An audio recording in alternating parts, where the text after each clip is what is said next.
Origin and Foundation of the Inequality Among Mankind. By Jean-Jacques Rousseau. A Discourse upon the Origin and the Foundation of the Inequality Among Mankind. Introductory Note. Jean-Jacques Rousseau was born at Geneva, June 28, 1712. The son of a watchmaker of French origin. His education was irregular, and though he tried many professions, including engraving, music, and teaching, he found it difficult to support himself in any of them. The discovery of his talent as a writer came with the winning of a prize offered by the Academy of Dijon for a discourse on the question, whether the progress of the sciences and of letters has tended to corrupt or to elevate morals. He argued so brilliantly that the tendency of civilization was degrading that he became at once famous. The discourse here printed on the causes of inequality among men was written in a similar competition. He now concentrated his powers upon literature, producing two novels, La Nouvelle Héloïse, the forerunner and parent of endless sentimental and picturesque fictions, and Émile, OUL Education, a work which has had enormous influence on the theory and practice of pedagogy down to our own time and in which the Savoyard vicar appears, who is used as the mouthpiece for Rousseau's own religious ideas. Le Contrat Social, 1762, elaborated the doctrine of the Discourse on inequality. Both historically and philosophically it is unsound. But it was the chief literary source of the enthusiasm for liberty, fraternity, and equality, which inspired the leaders of the French Revolution, and its effects passed far beyond France. His most famous work, the Confessions, was published after his death. This book is a mine of information as to his life, but it is far from trustworthy. And the picture it gives of the author's personality and conduct, though painted in such a way as to make it absorbingly interesting, is often unpleasing in the highest degree. But it is one of the great autobiographies of the world. During Rousseau's later years he was the victim of the delusion of persecution, and although he was protected by a succession of good friends, he came to distrust and quarrel with each in turn. He died at Ermenonville, near Paris, July 2, 1778, the most widely influential French writer of his age. The Savoyard vicar and his Profession of Faith are introduced into Émile, not, according to the author, because he wishes to exhibit his principles as those which should be taught, but to give an example of the way in which religious matters should be discussed with the young. Nevertheless, it is universally recognized that these opinions are Rousseau's own, and represent in short form his characteristic attitude toward religious belief. The vicar himself is believed to combine the traits of two Savoyard priests whom Rousseau knew in his youth. The more important was the Abbé Game, whom he had known at Turin, the other, the Abbé Gadier, who had taught him at Annecy. Question proposed by the Academy of Dijon. What is the origin of the inequality among mankind, and whether such inequality is authorized by the law of nature? A Discourse upon the Origin and the Foundation of the Inequality Among Mankind. 'Tis of man I am to speak, and the very question, in answer to which I am to speak of him, sufficiently informs me that I am going to speak to men. For to those alone, who are not afraid of honoring truth, it belongs to propose discussions of this kind. I shall therefore maintain with confidence the cause of mankind before the sages, who invite me to stand up in its defense. And I shall think myself happy, if I can but behave in a manner not unworthy of my subject and of my judges. I conceive two species of inequality among men. One which I call natural, or physical inequality, because it is established by nature, and consists in the difference of age, health, bodily strength, and the qualities of the mind, or of the soul. The other which may be termed moral, or political inequality, because it depends on a kind of convention, and is established, or at least authorized, by the common consent of mankind. This species of inequality consists in the different privileges, which some men enjoy, to the prejudice of others, such as that of being richer, more honored, more powerful, and even that of exacting obedience from them. It were absurd to ask, what is the cause of natural inequality? Seeing the bare definition of natural inequality answers the question, it would be more absurd still to inquire if there might not be some essential connection between the two species of inequality, as it would be asking, in other words, if those who command are necessarily better men than those who obey. And if strength of body or of mind, wisdom or virtue are always to be found in individuals, in the same proportion with power or riches, a question, fit perhaps to be discussed by slaves in the hearing of their masters. But unbecoming free and reasonable beings in quest of truth. What therefore is precisely the subject of this discourse? It is to point out, in the progress of things, that moment, when, right taking place of violence, nature became subject to law. To display that chain of surprising events, in consequence of which the strong submitted to serve the weak, and the people to purchase imaginary ease, at the expense of real happiness. The philosophers, who have examined the foundations of society, have, every one of them, perceived the necessity of tracing it back to a state of nature, but not one of them has ever arrived there. Some of them have not scrupled to attribute to man in that state the ideas of justice and injustice, without troubling their heads to prove, that he really must have had such ideas. Or even that such ideas were useful to him. Others have spoken of the natural right of every man to keep what belongs to him, without letting us know what they meant by the word belong. Others, without further ceremony ascribing to the strongest an authority over the weakest, have immediately struck out government. Without thinking of the time requisite for men to form any notion of the things signified by the words authority and government. All of them, in fine, constantly harping on wants, avidity, oppression, desires and pride, have transferred to the state of nature ideas picked up in the bosom of society. In speaking of savages they described citizens. Nay, few of our own writers seem to have so much as doubted, that a state of nature did once actually exist. Though it plainly appears by sacred history, that even the first man, immediately furnished as he was by God himself with both instructions and precepts, never lived in that state, and that, if we give to the books of Moses that credit which every Christian philosopher ought to give to them, we must deny that, even before the deluge, such a state ever existed among men. Unless they fell into it by some extraordinary event, a paradox very difficult to maintain, and altogether impossible to prove. Let us begin therefore, by laying aside facts, for they do not affect the question. The researches, in which we may engage on this occasion, are not to be taken for historical truths, but merely as hypothetical and conditional reasonings, fitter to illustrate the nature of things, than to show their true origin, like those systems which our naturalists daily make of the formation of the world. Religion commands us to believe, that men, having been drawn by God himself out of a state of nature, are unequal, because it is his pleasure they should be so. But religion does not forbid us to draw conjectures solely from the nature of man, considered in itself, and from that of the beings which surround him, concerning the fate of mankind, had they been left to themselves. This is then the question I am to answer, the question I propose to examine in the present discourse. As mankind in general have an interest in my subject, I shall endeavor to use a language suitable to all nations.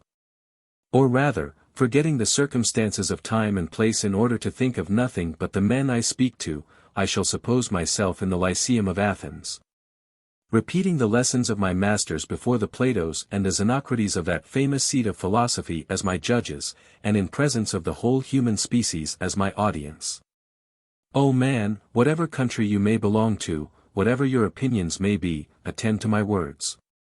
You shall hear your history such as I think I have read it, not in books composed by those like you, for they are liars, but in the book of nature which never lies.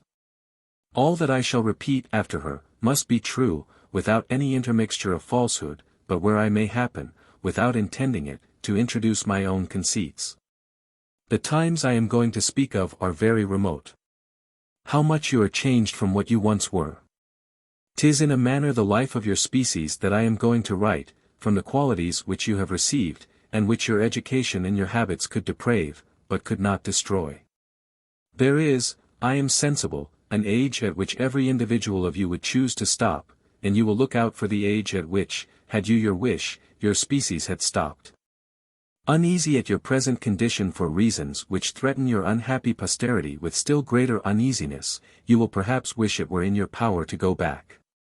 And this sentiment ought to be considered, as the panegyric of your first parents, the condemnation of your contemporaries, and a source of terror to all those who may have the misfortune of succeeding you. Discourse First Part. However important it may be, in order to form a proper judgment of the natural state of man, to consider him from his origin, and to examine him, as it were, in the first embryo of the species. I shall not attempt to trace his organization through its successive approaches to perfection. I shall not stop to examine in the animal system what he might have been in the beginning, to become at last what he actually is. I shall not inquire whether, as Aristotle thinks, his neglected nails were no better at first than crooked talons, whether his whole body was not, bear-like, thick covered with rough hair. And whether, walking upon all fours, his eyes, directed to the earth, and confined to a horizon of a few paces extent, did not at once point out the nature and limits of his ideas. I could only form vague, and almost imaginary, conjectures on this subject. Comparative anatomy has not as yet been sufficiently improved. Neither have the observations of natural philosophy been sufficiently ascertained, to establish upon such foundations the basis of a solid system.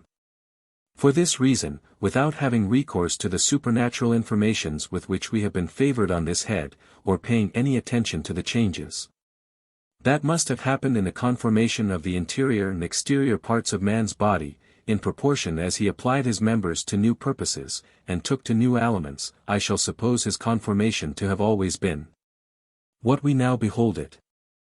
That he always walked on 2 feet, made the same use of his hands that we do of ours, extended his looks over the whole face of nature, and measured with his eyes the vast extent of the heavens.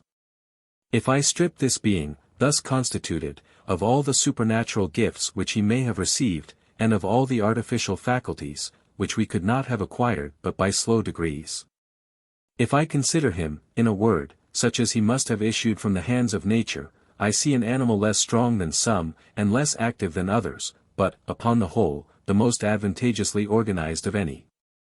I see him satisfying the calls of hunger under the first oak, and those of thirst at the first rivulet. I see him laying himself down to sleep at the foot of the same tree that afforded him his meal. And behold, this done, all his wants are completely supplied. The earth left to its own natural fertility and covered with immense woods, that no hatchet ever disfigured, offers at every step food and shelter to every species of animals. Men, dispersed among them, observe and imitate their industry, and thus rise to the instinct of beasts. With this advantage, that, whereas every species of beasts is confined to one peculiar instinct, man, who perhaps has not any that particularly belongs to him, appropriates to himself those of all other animals, and lives equally upon most of the different aliments, which they only divide among themselves. A circumstance which qualifies him to find his subsistence, with more ease than any of them. Men, accustomed from their infancy to the inclemency of the weather, and to the rigor of the different seasons, inured to fatigue, and obliged to defend, naked and without arms, their life and their prey against the other wild inhabitants of the forest, or at least to avoid their fury by flight, acquire a robust and almost unalterable habit of body. The children, bringing with them into the world the excellent constitution of their parents, and strengthening it by the same exercises that first produced it, attain by this means all the vigor that the human frame is capable of. Nature treats them exactly in the same manner that Sparta treated the children of her citizens. Those who come well formed into the world she renders strong and robust, and destroys all the rest. Differing in this respect from our societies, in which the state, by permitting children to become burdensome to their parents, murders them all without distinction, even in the wombs of their mothers. The body being the only instrument that savage man is acquainted with, he employs it to different uses, of which ours, for want of practice, are incapable. And we may thank our industry for the loss of that strength and agility, which necessity obliges him to acquire. Had he a hatchet, would his hand so easily snap off from an oak so stout a branch? Had he a sling, would it dart a stone to so great a distance? Had he a ladder, would he run so nimbly up a tree? Had he a horse, would he with such swiftness shoot along the plain? Give civilized man but time to gather about him all his machines, and no doubt he will be an overmatch for the savage, but if you have a mind to see a contest still more unequal, place them naked and unarmed one opposite to the other. And you will soon discover the advantage there is in perpetually having all our forces at our disposal, in being constantly prepared against all events, and in always carrying ourselves, as it were, whole and entire about us. Hobbes would have it that man is naturally void of fear, and always intent upon attacking and fighting. An illustrious philosopher thinks on the contrary, and Cumberland and Puffendorf likewise affirm it, that nothing is more fearful than man in a state of nature, that he is always in a tremble, and ready to fly at the first motion he perceives, at the first noise that strikes his ears. This, indeed, may be very true in regard to objects with which he is not acquainted. And I make no doubt of his being terrified at every new sight that presents itself, as often as he cannot distinguish the physical good and evil which he may expect from it, nor compare his forces with the dangers he has to encounter. Circumstances that seldom occur in a state of nature, where all things proceed in so uniform a manner. And the face of the earth is not liable to those sudden and continual changes occasioned in it by the passions and inconstancies of collected bodies. But savage man living among other animals without any society or fixed habitation, and finding himself early under a necessity of measuring his strength with theirs, soon makes a comparison between both. And finding that he surpasses them more in address, than they surpass him in strength, he learns not to be any longer in dread of them. Turn out a bear or a wolf against a sturdy, active, resolute savage, and this they all are, provided with stones and a good stick. And you will soon find that the danger is at least equal on both sides, and that after several trials of this kind, wild beasts, who are not fond of attacking each other, will not be very fond of attacking man, whom they have found every whit as wild as themselves. As to animals who have really more strength than man has address, he is, in regard to them, what other weaker species are, who find means to subsist notwithstanding. He has even this great advantage over such weaker species, that being equally fleet with them, and finding on every tree an almost inviolable asylum, he is always at liberty to take it or leave it, as he likes best, and of course to fight or to fly, whichever is most agreeable to him. To this we may add that no animal naturally makes war upon man, except in the case of self-defense or extreme hunger, nor ever expresses against him any of these violent antipathies, which seem to indicate that some particular species are intended by nature for the food of others. But there are other more formidable enemies, and against which man is not provided with the same means of defense. I mean natural infirmities, infancy, old age, and sickness of every kind, melancholy proofs of our weakness, whereof the two first are common to all animals, and the last chiefly attends man living in a state of society. It is even observable in regard to infancy, that the mother being able to carry her child about with her, wherever she goes, can perform the duty of a nurse with a great deal less trouble, than the females of many other animals, who are obliged to be constantly going and coming with no small labor and fatigue, one way to look out for their own subsistence, and another to suckle and feed their young ones. True it is that, if the woman happens to perish, her child is exposed to the greatest danger of perishing with her. But this danger is common to 100 other species, whose young ones require a great deal of time to be able to provide for themselves, and if our infancy is longer than theirs, our life is longer likewise. So that, in this respect too, all things are in a manner equal, not but that there are other rules concerning the duration of the first age of life, and the number of the young of man other animals, but they do not belong to my subject. With old men, who stir and perspire but little, the demand for food diminishes with their abilities to provide it. And as a savage life would exempt them from the gout and the rheumatism, and old age is of all ills that which human assistance is least capable of alleviating, they would at last go off, without its being perceived by others that they cease to exist, and almost without perceiving it themselves. In regard to sickness, I shall not repeat the vain and false declamations made use of to discredit medicine by most men, while they enjoy their health. I shall only ask if there are any solid observations from which we may conclude that in those countries where the healing art is most neglected, the mean duration of man's life is shorter than in those where it is most cultivated. And how is it possible this should be the case, if we inflict more diseases upon ourselves than medicine can supply us with remedies.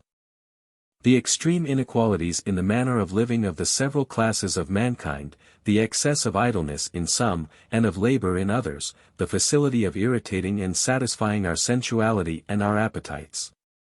The too exquisite and out-of-the-way aliments of the rich, which fill them with fiery juices, and bring on indigestions, the unwholesome food of the poor, of which even, bad as it is, they very often fall short, and the want of which tempts them.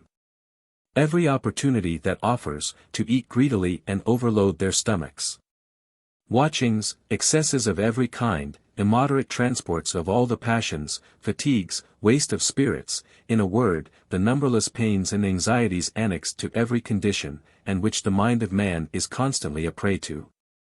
These are the fatal proofs that most of our ills are of our own making, and that we might have avoided them all by adhering to the simple, uniform and solitary way of life prescribed to us by nature. Allowing that nature intended we should always enjoy good health, I dare almost affirm that a state of reflection is a state against nature, and that the man who meditates is a depraved animal. We need only call to mind the good constitution of savages, of those at least whom we have not destroyed by our strong liquors. We need only reflect, that they are strangers to almost every disease, except those occasioned by wounds and old age, to be in a manner convinced that the history of human diseases might be easily composed by pursuing that of civil societies. Such at least was the opinion of Plato, who concluded from certain remedies made use of or approved by Podalyrus and Machaon at the siege of Troy, that several disorders, which these remedies were found to bring on in his days, were not known among men at that remote period. Man therefore, in a state of nature where there are so few sources of sickness, can have no great occasion for physic, and still less for physicians, neither is the human species more to be pitied in this respect, than any other species of animals. Ask those who make hunting their recreation or business, if in their excursions they meet with many sick or feeble animals. They meet with many carrying the marks of considerable wounds, that have been perfectly well healed and closed up. With many, whose bones formerly broken, and whose limbs almost torn off, have completely knit and united, without any other surgeon but time, any other regimen but their usual way of living. And whose cures were not the less perfect for their not having been tortured with incisions, poisoned with drugs, or worn out by diet and abstinence. In a word, however useful medicine well administered may be to us who live in a state of society, it is still past doubt, that if, on the one hand, the sick savage, destitute of help, has nothing to hope from nature, on the other, he has nothing to fear but from his disease. A circumstance, which often renders his situation preferable to ours. Let us therefore beware of confounding savage man with the men, whom we daily see and converse with. Nature behaves towards all animals left to her care with a predilection, that seems to prove how jealous she is of that prerogative. The horse, the cat, the bull, nay the ass itself, have generally a higher stature, and always a more robust constitution, more vigor, more strength and courage in their forests than in our houses. They lose half these advantages by becoming domestic animals. It looks as if all our attention to treat them kindly, and to feed them well, served only to bastardize them. It is thus with man himself. In proportion as he becomes sociable and a slave to others, he becomes weak, fearful, mean-spirited, and his soft and effeminate way of living at once completes the enervation of his strength and of his courage. We may add, that there must be still a wider difference between man and man in a savage and domestic condition, than between beast and beast. For as men and beasts have been treated alike by nature, all the conveniences with which men indulge themselves more than they do the beasts tamed by them, are so many particular causes which make them degenerate more sensibly. Nakedness therefore, the want of houses, and of all these unnecessaries, which we consider as so very necessary, are not such mighty evils in respect to these primitive men, and much less still any obstacle to their preservation.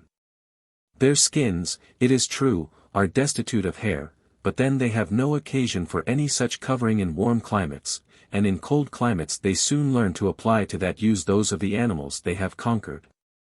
They have but 2 feet to run with, but they have 2 hands to defend themselves with, and provide for all their wants, it costs them perhaps a great deal of time and trouble to make their children walk, but the mothers carry them with ease. An advantage not granted to other species of animals, with whom the mother, when pursued, is obliged to abandon her young ones, or regulate her steps by theirs. In short, unless we admit those singular and fortuitous concurrences of circumstances, which I shall speak of hereafter, and which, it is very possible, may never have existed, it is evident, in every state of the question, that the man who first made himself clothes and built himself a cabin, supplied himself with things which he did not much want, since he had lived without them till then.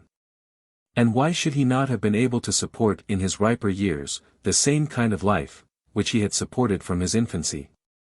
Alone, idle, and always surrounded with danger, savage man must be fond of sleep, and sleep lightly like other animals, who think but little, and may, in a manner, be said to sleep all the time they do not think. Self-preservation being almost his only concern, he must exercise those faculties which are most serviceable in attacking and in defending, whether to subdue his prey, or to prevent his becoming that of other animals. Those organs, on the contrary, which softness and sensuality can alone improve, must remain in a state of rudeness, utterly incompatible with all manner of delicacy. And as his senses are divided on this point, his touch and his taste must be extremely coarse and blunt. His sight, his hearing, and his smelling equally subtle, such is the animal state in general, and accordingly, if we may believe travelers, it is that of most savage nations. We must not therefore be surprised, that the Hottentots of the Cape of Good Hope, distinguish with their naked eyes ships on the ocean, at as great a distance as the Dutch can discern them with their glasses. Nor that the savages of America should have tracked the Spaniards with their noses, to as great a degree of exactness, as the best dogs could have done.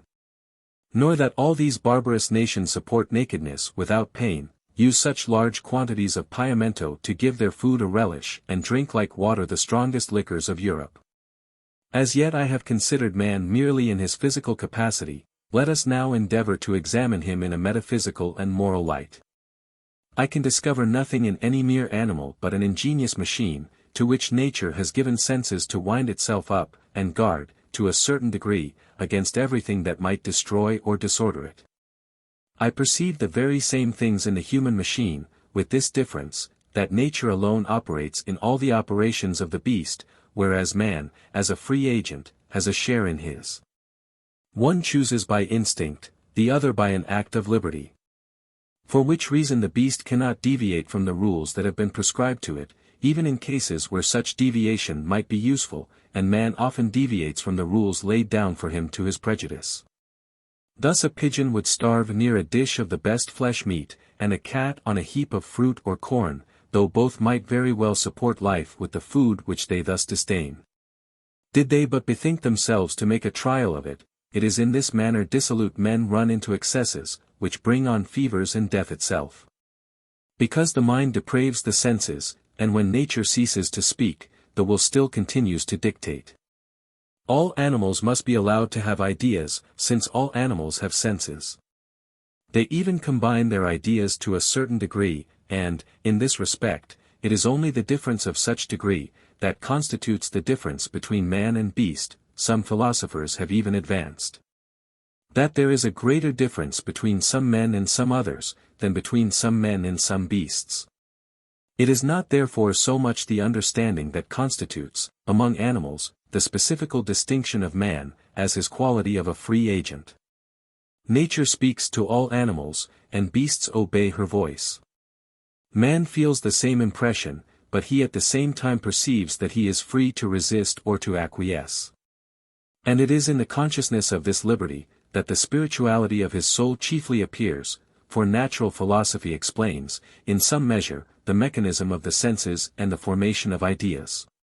But in the power of willing, or rather of choosing, and in the consciousness of this power, nothing can be discovered but acts, that are purely spiritual, and cannot be accounted for by the laws of mechanics.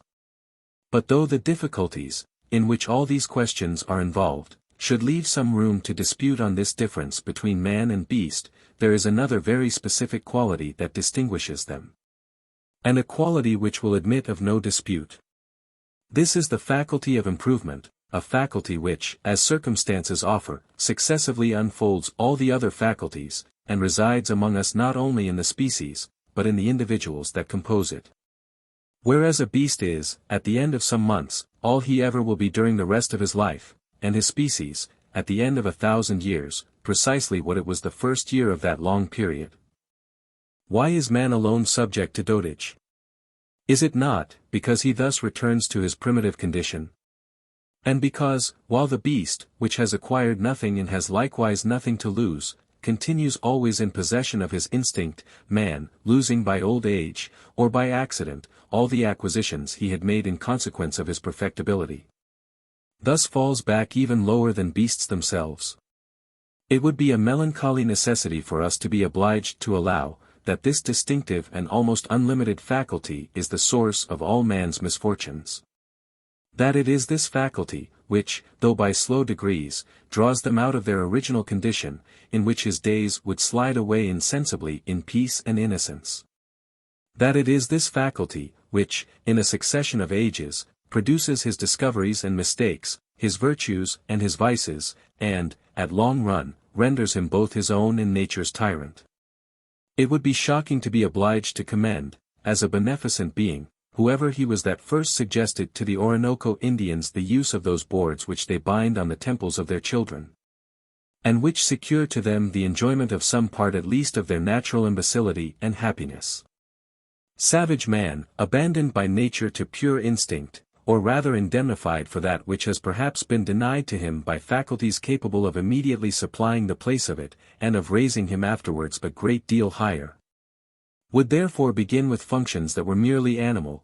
To see and to feel would be his first condition, which he would enjoy in common with other animals. To will and not to will, to wish and to fear, would be the first, and in a manner, the only operations of his soul, till new circumstances occasioned new developments. Let moralists say what they will, the human understanding is greatly indebted to the passions, which, on their side, are likewise universally allowed to be greatly indebted to the human understanding. It is by the activity of our passions, that our reason improves. We covet knowledge merely because we covet enjoyment, and it is impossible to conceive why a man exempt from fears and desires should take the trouble to reason.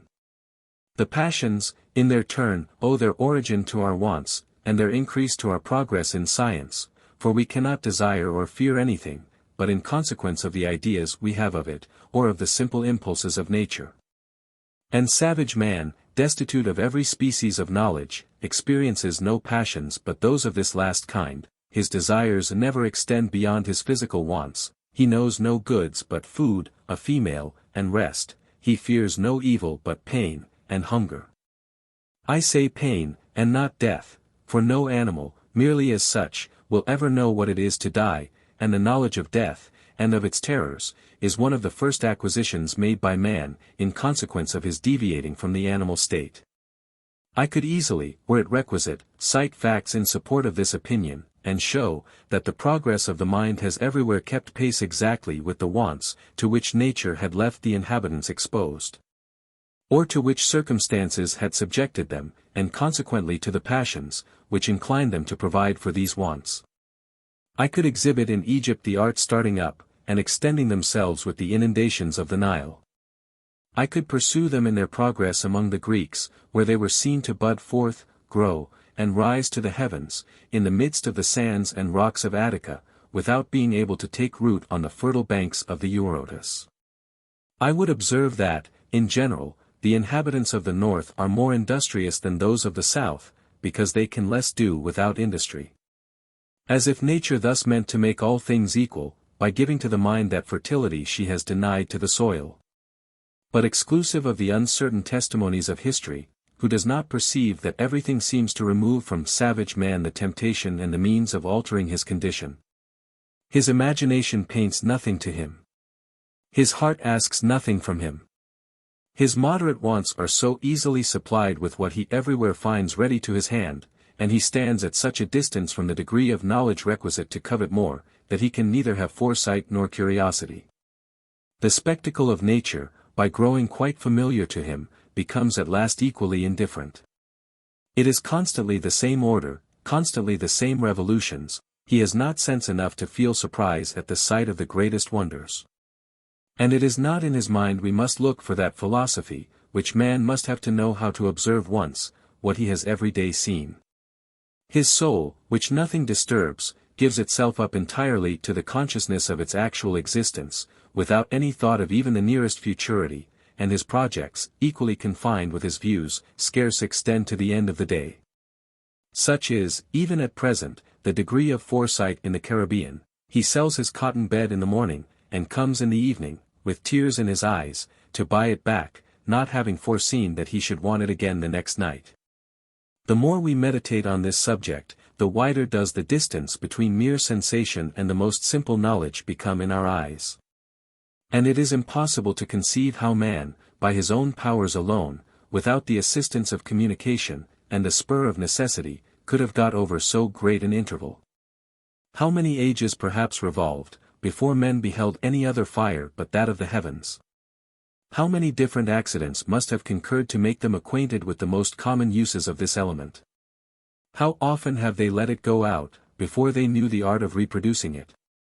And how often perhaps has not every one of these secrets perished with the discoverer?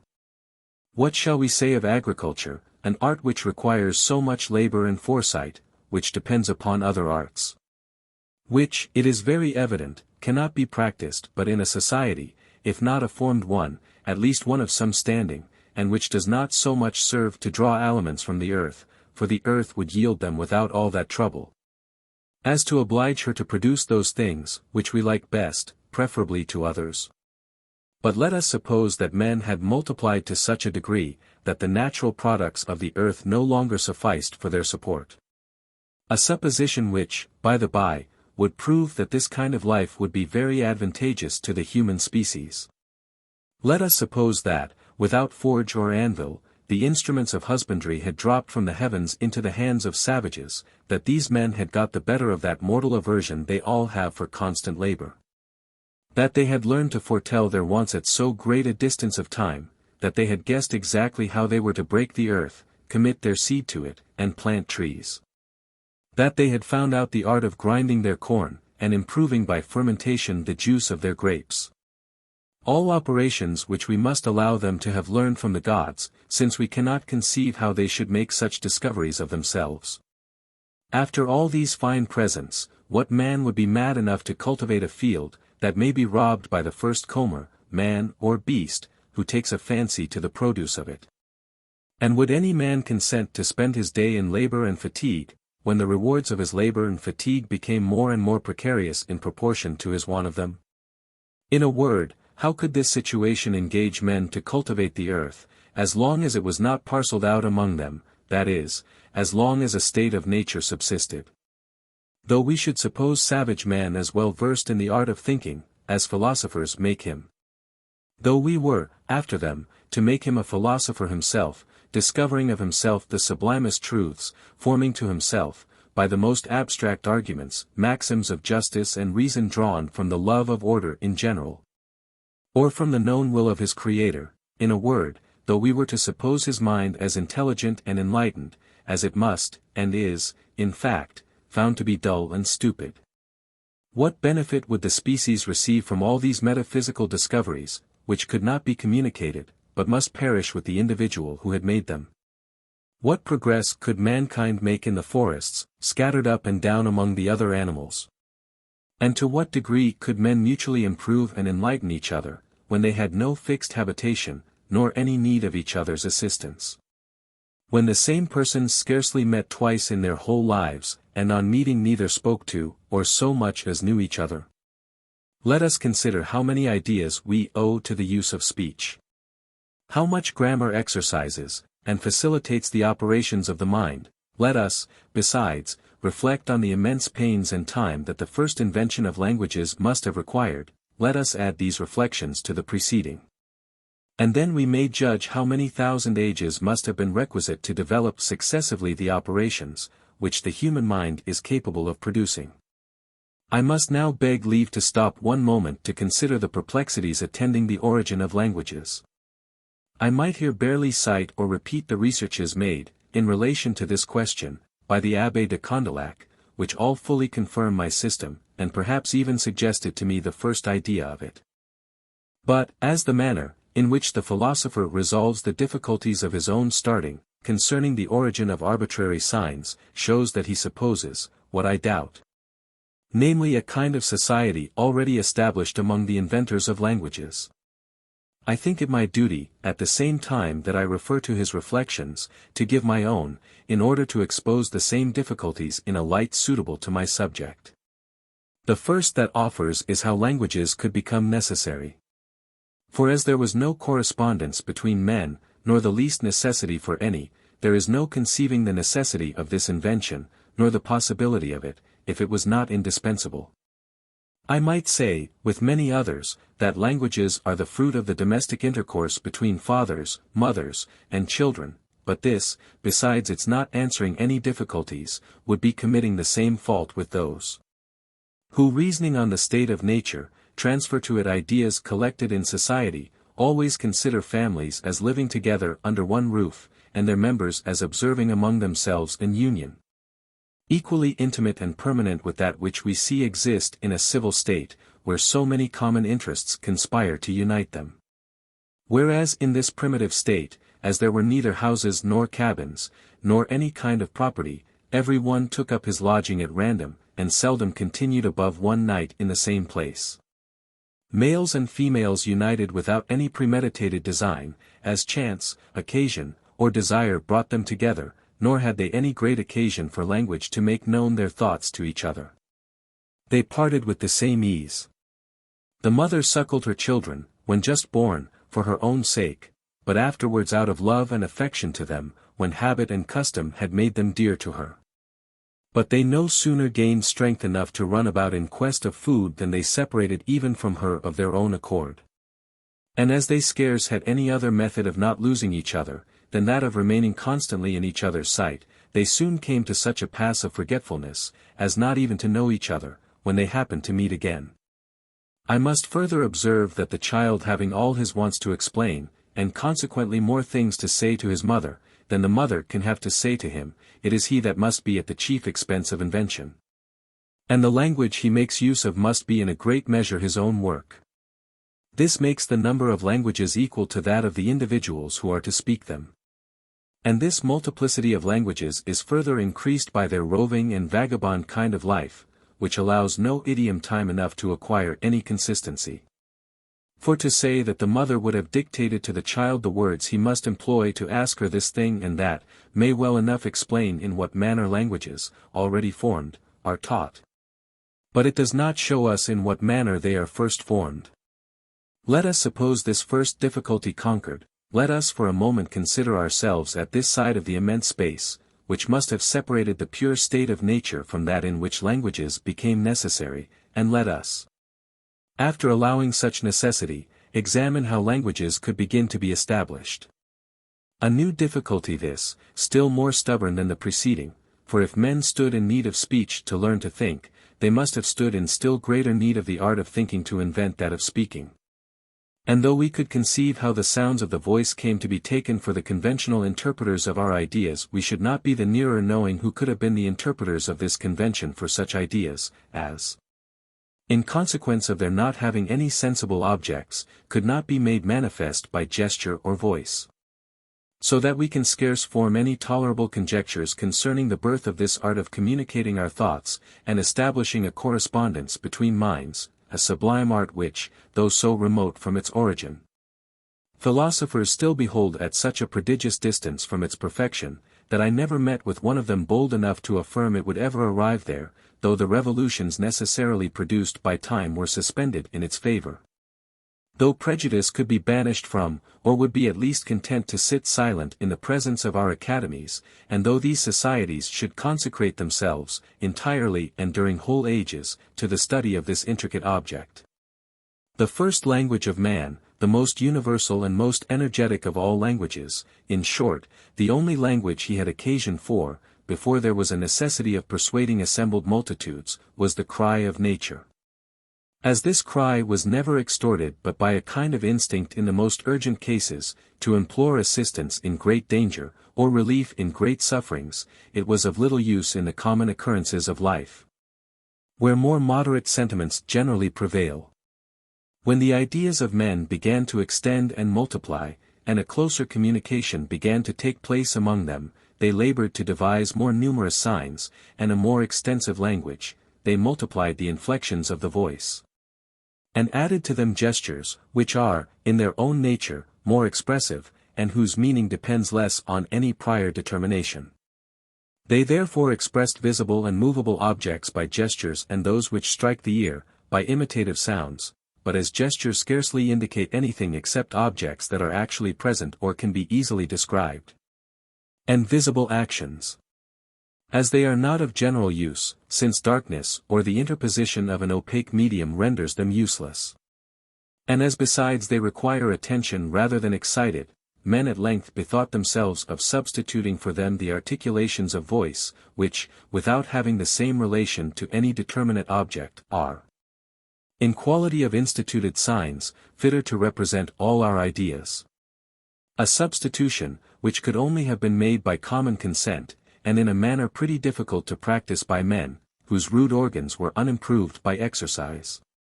A substitution, which is in itself more difficult to be conceived, since the motives to this unanimous agreement must have been somehow or another expressed. And speech therefore appears to have been exceedingly requisite to establish the use of speech. We must allow that the words, first made use of by men, had in their minds a much more extensive signification, than those employed in languages of some standing, and that, considering how ignorant they were of the division of speech into its constituent parts, they at first gave every word the meaning of an entire proposition.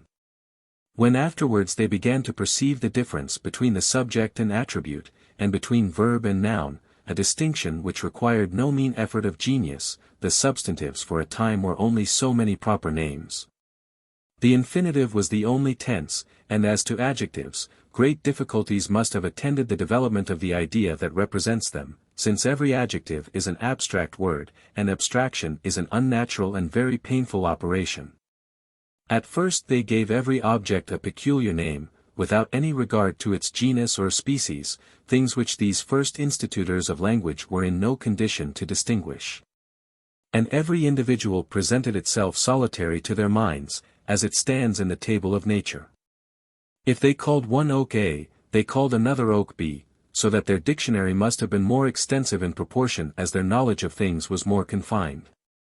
It could not but be a very difficult task to get rid of so diffuse and embarrassing a nomenclature, as in order to marshal the several beings under common and generic denominations, it was necessary to be first acquainted with their properties, and their differences. To be stocked with observations and definitions, that is to say, to understand natural history and metaphysics, advantages which the men of these times could not have enjoyed. Besides, general ideas cannot be conveyed to the mind without the assistance of words, nor can the understanding seize them without the assistance of propositions. This is one of the reasons why mere animals cannot form such ideas, nor ever acquire the perfectibility which depends on such an operation. When a monkey leaves without the least hesitation one nut for another, are we to think he has any general idea of that kind of fruit, and that he compares these two individual bodies with his archetype notion of them? No, certainly. But the sight of one of these nuts calls back to his memory the sensations which he has received from the other, and his eyes, modified after some certain manner, give notice to his palate of the modification it is in its turn going to receive. Every general idea is purely intellectual, let the imagination tamper ever so little with it, it immediately becomes a particular idea. Endeavor to represent to yourself the image of a tree in general, you never will be able to do it. In spite of all your efforts it will appear big or little, thin or tufted, of a bright or a deep color, and were you master to see nothing in it, but what can be seen in every tree, such a picture would no longer resemble any tree. Beings perfectly abstract are perceivable in the same manner, or are only conceivable by the assistance of speech. The definition of a triangle can alone give you a just idea of that figure. The moment you form a triangle in your mind, it is this or that particular triangle and no other, and you cannot avoid giving breadth to its lines and color to its area. We must therefore make use of propositions, we must therefore speak to have general ideas, for the moment the imagination stops, the mind must stop too, if not assisted by speech. If therefore the first inventors could give no names to any ideas but those they had already, it follows that the first substantives could never have been anything more than proper names. But when by means, which I cannot conceive, our new grammarians began to extend their ideas, and generalize their words, the ignorance of the inventors must have confined this method to very narrow bounds. And as they had at first too much multiplied the names of individuals for want of being acquainted with the distinctions called genus and species, they afterwards made too few genera and species for want of having considered beings in all their differences. To push the divisions far enough, they must have had more knowledge and experience than we can allow them, and have made more researches and taken more pains, than we can suppose them willing to submit to. Now if, even at this present time, we every day discover new species, which had before escaped all our observations, how many species must have escaped the notice of men, who judged of things merely from their first appearances. As to the primitive classes and the most general notions, it were superfluous to add that these they must have likewise overlooked. How, for example, could they have thought of or understood the words, matter, spirit, substance, mode, figure, motion, since even our philosophers, who for so long a time have been constantly employing these terms, can themselves scarcely understand them, and since the ideas annexed to these words being purely metaphysical, no models of them could be found in nature. I stop at these first advances, and beseech my judges to suspend their lecture a little, in order to consider, what a great way language has still to go, in regard to the invention of physical substantives alone. Though the easiest part of language to invent, to be able to express all the sentiments of man, to assume an invariable form, to bear being spoken in public and to influence society, I earnestly entreat them to consider how much time and knowledge must have been requisite to find out numbers, abstract words, the aorists, and all the other tenses of verbs, the particles, and syntax, the method of connecting propositions and arguments, of forming all the logic of discourse. For my own part, I am so scared at the difficulties that multiply at every step, and so convinced of the almost demonstrated impossibility of languages owing their birth and establishment to means that were merely human, that I must leave to whoever may please to take it up, the task of discussing this difficult problem. Which was the most necessary, society already formed to invent languages, or languages already invented to form society? But be the case of these origins ever so mysterious, we may at least infer from the little care which nature has taken to bring men together by mutual wants, and make the use of speech easy to them, how little she has done towards making them sociable, and how little she has contributed to anything which they themselves have done to become so. In fact, it is impossible to conceive, why, in this primitive state, one man should have more occasion for the assistance of another, than one monkey, or one wolf for that of another animal of the same species. Or supposing that he had, what motive could induce another to assist him, or even, in this last case, how he, who wanted assistance, and he from whom it was wanted, could agree among themselves upon the conditions. Authors, I know, are continually telling us, that in this state man would have been a most miserable creature. And if it is true, as I fancy I have proved it, that he must have continued many ages without either the desire or the opportunity of emerging from such a state, this their assertion could only serve to justify a charge against nature, and not any against the being which nature had thus constituted. But, if I thoroughly understand this term miserable, it is a word, that either has no meaning, or signifies nothing, but a privation attended with pain, and a suffering state of body or soul. Now I would fain know what kind of misery can be that of a free being, whose heart enjoys perfect peace, and body perfect health, and which is obtuse to become insupportable to those who enjoy it, a civil or a natural life. In civil life we can scarcely meet a single person who does not complain of his existence, many even throw away as much of it as they can, and the united force of divine and human laws can hardly put bounds to this disorder. Was ever any free savage known to have been so much as tempted to complain of life, and lay violent hands on himself? Let us therefore judge with less pride on which side real misery is to be placed.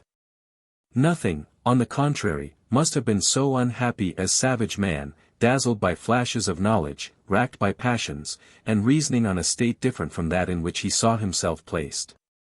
It was in consequence of a very wise providence, that the faculties, which he potentially enjoyed, were not to develop themselves but in proportion as there offered occasions to exercise them. Lest they should be superfluous or troublesome to him when he did not want them, or tardy and useless when he did. He had in his instinct alone everything requisite to live in a state of nature, in his cultivated reason he has barely what is necessary to live in a state of society. It appears at first sight that, as there was no kind of moral relations between men in this state, nor any known duties, they could not be either good or bad, and had neither vices nor virtues, unless we take these words in a physical sense. And call vices, in the individual, the qualities which may prove detrimental to his own preservation, and virtues those which may contribute to it. In which case we should be obliged to consider him as most virtuous, who made least resistance against the simple impulses of nature. But without deviating from the usual meaning of these terms, it is proper to suspend the judgment we might form of such a situation, and be upon our guard against prejudice, till, the balance in hand, we have examined whether there are more virtues or vices among civilized men, or whether the improvement of their understanding is sufficient to compensate the damage which they mutually do to each other, in proportion as they become better informed of the services which they ought to do. Or whether, upon the whole, they would not be much happier in a condition, where they had nothing to fear or to hope from each other, than in that where they had submitted to an universal subserviency, and have obliged themselves to depend for everything upon the good will of those, who do not think themselves obliged to give anything in return. But above all things let us beware concluding with Hobbes, that man, as having no idea of goodness, must be naturally bad, that he is vicious because he does not know what virtue is, that he always refuses to do any service to those of his own species, because he believes that none is due to them, that, in virtue of that right which he justly claims to everything he wants, he foolishly looks upon himself as proprietor of the whole universe. Hobbes very plainly saw the flaws in all the modern definitions of natural right, but the consequences, which he draws from his own definition, show that it is, in the sense he understands it, equally exceptionable. This author, to argue from his own principles, should say that the state of nature, being that where the care of our own preservation interferes least with the preservation of others, was of course the most favorable to peace, and most suitable to mankind.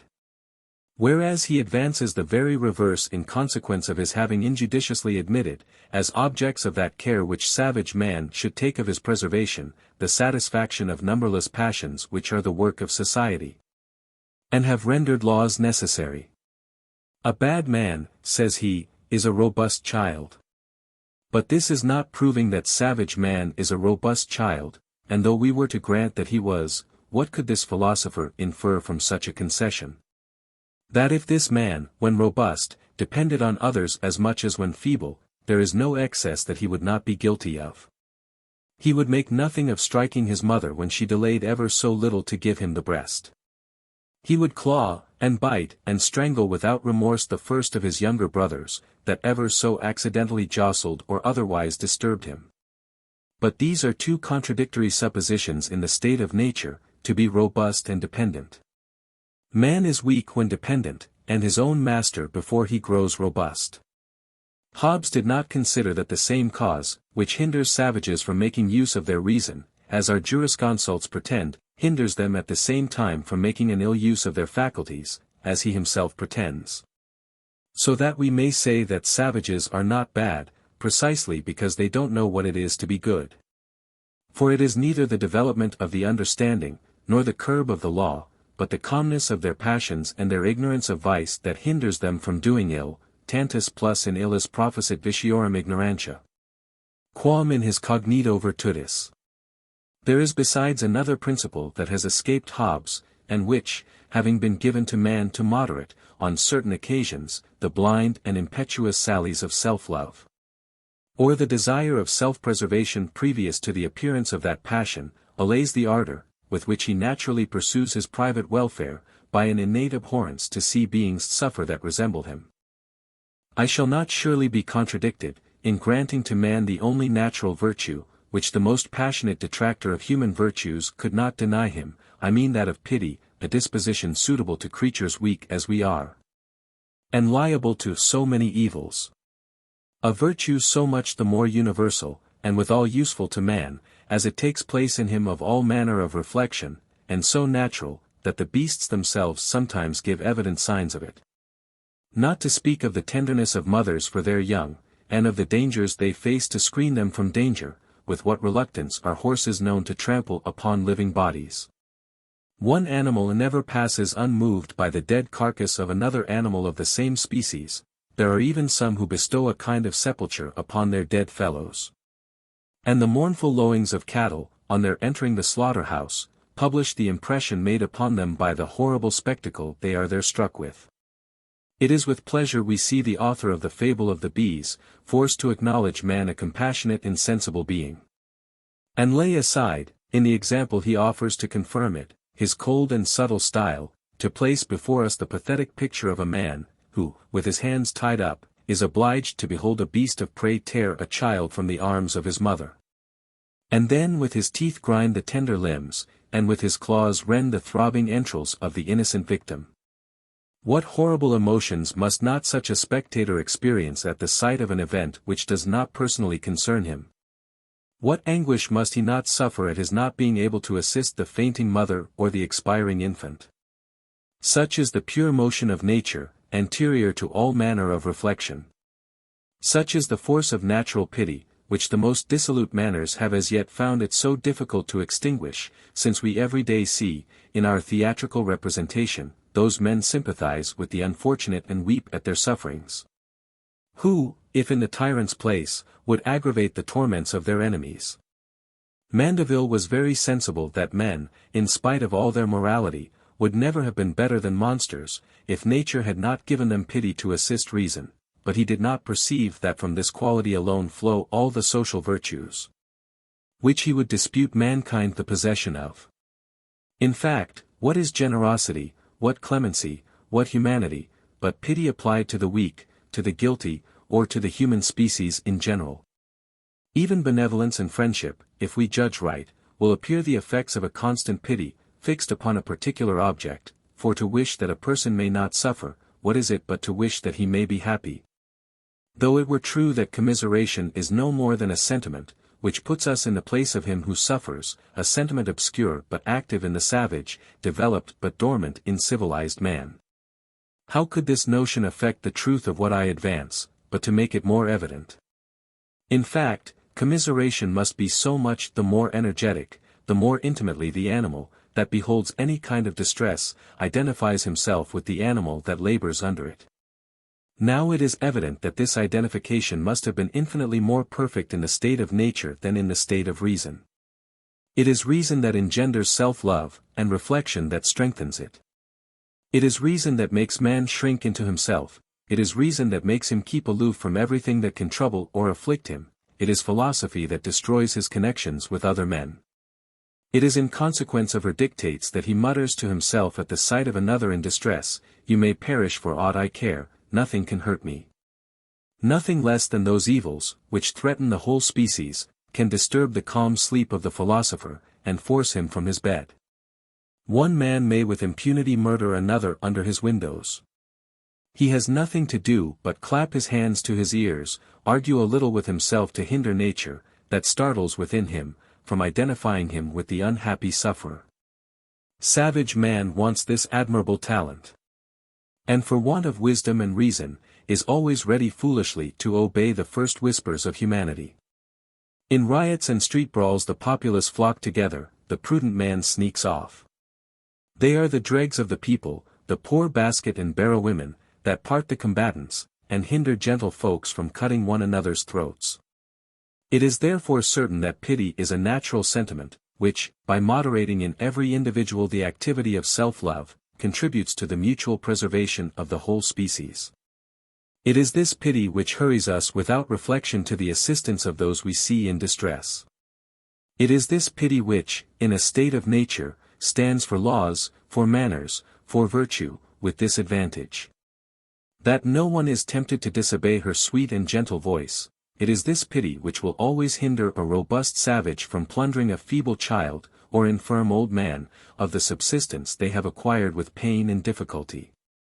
If he has but the least prospect of providing for himself by any other means, it is this pity which, instead of that sublime maxim of argumentative justice, do to others as you would have others do to you, inspires all men with that other maxim of natural goodness a great deal less perfect, but perhaps more useful: consult your own happiness with as little prejudice as you can to that of others. It is, in a word, in this natural sentiment, rather than in fine-spun arguments, that we must look for the cause of that reluctance which every man would experience to do evil, even independently of the maxims of education. Though it may be the peculiar happiness of Socrates and other geniuses of his stamp, to reason themselves into virtue, the human species would long ago have ceased to exist, had it depended entirely for its preservation on the reasonings of the individuals that compose it. With passions so tame, and so salutary a curb, men, rather wild than wicked, and more attentive to guard against mischief than to do any to other animals, were not exposed to any dangerous dissensions, as they kept up no manner of correspondence with each other, and were of course strangers to vanity, to respect, to esteem, to contempt. As they had no notion of what we call meum and tuum, nor any true idea of justice, as they considered any violence they were liable to, as an evil that could be easily repaired, and not as an injury that deserved punishment. And as they never so much as dreamed of revenge, unless perhaps mechanically and unpremeditatedly, as a dog who bites the stone that has been thrown at him, their disputes could seldom be attended with bloodshed, were they never occasioned by a more considerable stake than that of subsistence. But there is a more dangerous subject of contention, which I must not leave unnoticed. Among the passions which ruffle the heart of man, there is one of a hot and impetuous nature, which renders the sexes necessary to each other. A terrible passion which despises all dangers, bears down all obstacles, and to which in its transports it seems proper to destroy the human species which it is destined to preserve. What must become of men abandoned to this lawless and brutal rage, without modesty, without shame, and every day disputing the objects of their passion at the expense of their blood? We must in the first place allow that the more violent the passions, the more necessary are laws to restrain them, but besides that the disorders and the crimes, to which these passions daily give rise among us, sufficiently grow the insufficiency of laws for that purpose, we would do well to look back a little further and examine, if these evils did not spring up with the laws themselves.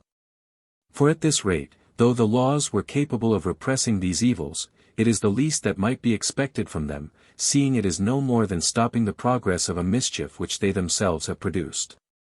Let us begin by distinguishing between what is moral and what is physical in the passion called love. The physical part of it is that general desire which prompts the sexes to unite with each other. The moral part is that which determines that desire, and fixes it upon a particular object to the exclusion of all others, or at least gives it a greater degree of energy for this preferred object. Now it is easy to perceive that the moral part of love is a factitious sentiment, engendered by society, and cried up by the women with great care and address in order to establish their empire, and secure command to that sex which ought to obey.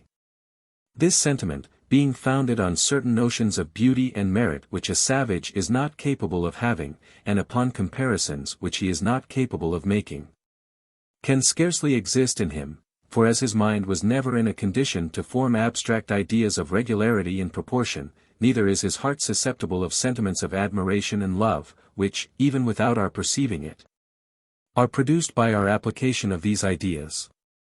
He listens solely to the dispositions implanted in him by nature, and not to taste which he never was in a way of acquiring, and every woman answers his purpose. Confined entirely to what is physical in love, and happy enough not to know these preferences which sharpen the appetite for it, at the same time that they increase the difficulty of satisfying such appetite, men, in a state of nature, must be subject to fewer and less violent fits of that passion, and of course there must be fewer and less violent disputes among them in consequence of it. The imagination which causes so many ravages among us, never speaks to the heart of savages, who peaceably wait for the impulses of nature, yield to these impulses without choice and with more pleasure than fury. And whose desires never outlive their necessity for the thing desired. Nothing therefore can be more evident, than that it is society alone, which has added even to love itself as well as to all the other passions, that impetuous ardor, which so often renders it fatal to mankind. And it is so much the more ridiculous to represent savages constantly murdering each other to glut their brutality, as this opinion is diametrically opposite to experience, and the Caribbeans. The people in the world who have as yet deviated least from the state of nature, are to all intents and purposes the most peaceable in their amours, and the least subject to jealousy. Though they live in a burning climate which seems always to add considerably to the activity of these passions. As to the inductions which may be drawn, in respect to several species of animals, from the battles of the males, who in all seasons cover our poultry yards with blood, and in spring particularly cause our forests to ring again with the noise they make in disputing their females, we must begin by excluding all those species, where nature has evidently established, in the relative power of the sexes, relations different from those which exist among us. Thus from the battle of cocks we can form no induction that will affect the human species. In the species, where the proportion is better observed, these battles must be owing entirely to the fewness of the females compared with the males, or, which is all one, to the exclusive intervals, during which the females constantly refuse the addresses of the males. For if the female admits the male but 2 months in the year, it is all the same as if the number of females were 5/6 less than what it is. Now neither of these cases is applicable to the human species. Where the number of females generally surpasses that of males, and where it has never been observed that, even among savages, the females had, like those of other animals, stated times of passion and indifference, besides. Among several of these animals the whole species takes fire all at once, and for some days nothing is to be seen among them but confusion, tumult, disorder and bloodshed. A state unknown to the human species where love is never periodical. We cannot therefore conclude from the battles of certain animals for the possession of their females, that the same would be the case of man in a state of nature. And though we might, as these contests do not destroy the other species, there is at least equal room to think they would not be fatal to ours. Nay, it is very probable that they would cause fewer ravages than they do in society, especially in those countries where, morality being as yet held in some esteem, the jealousy of lovers, and the vengeance of husbands every day produce duels, murders and even worse crimes. Where the duty of an eternal fidelity serves only to propagate adultery, and the very laws of continence and honor necessarily contribute to increase dissoluteness, and multiply abortions.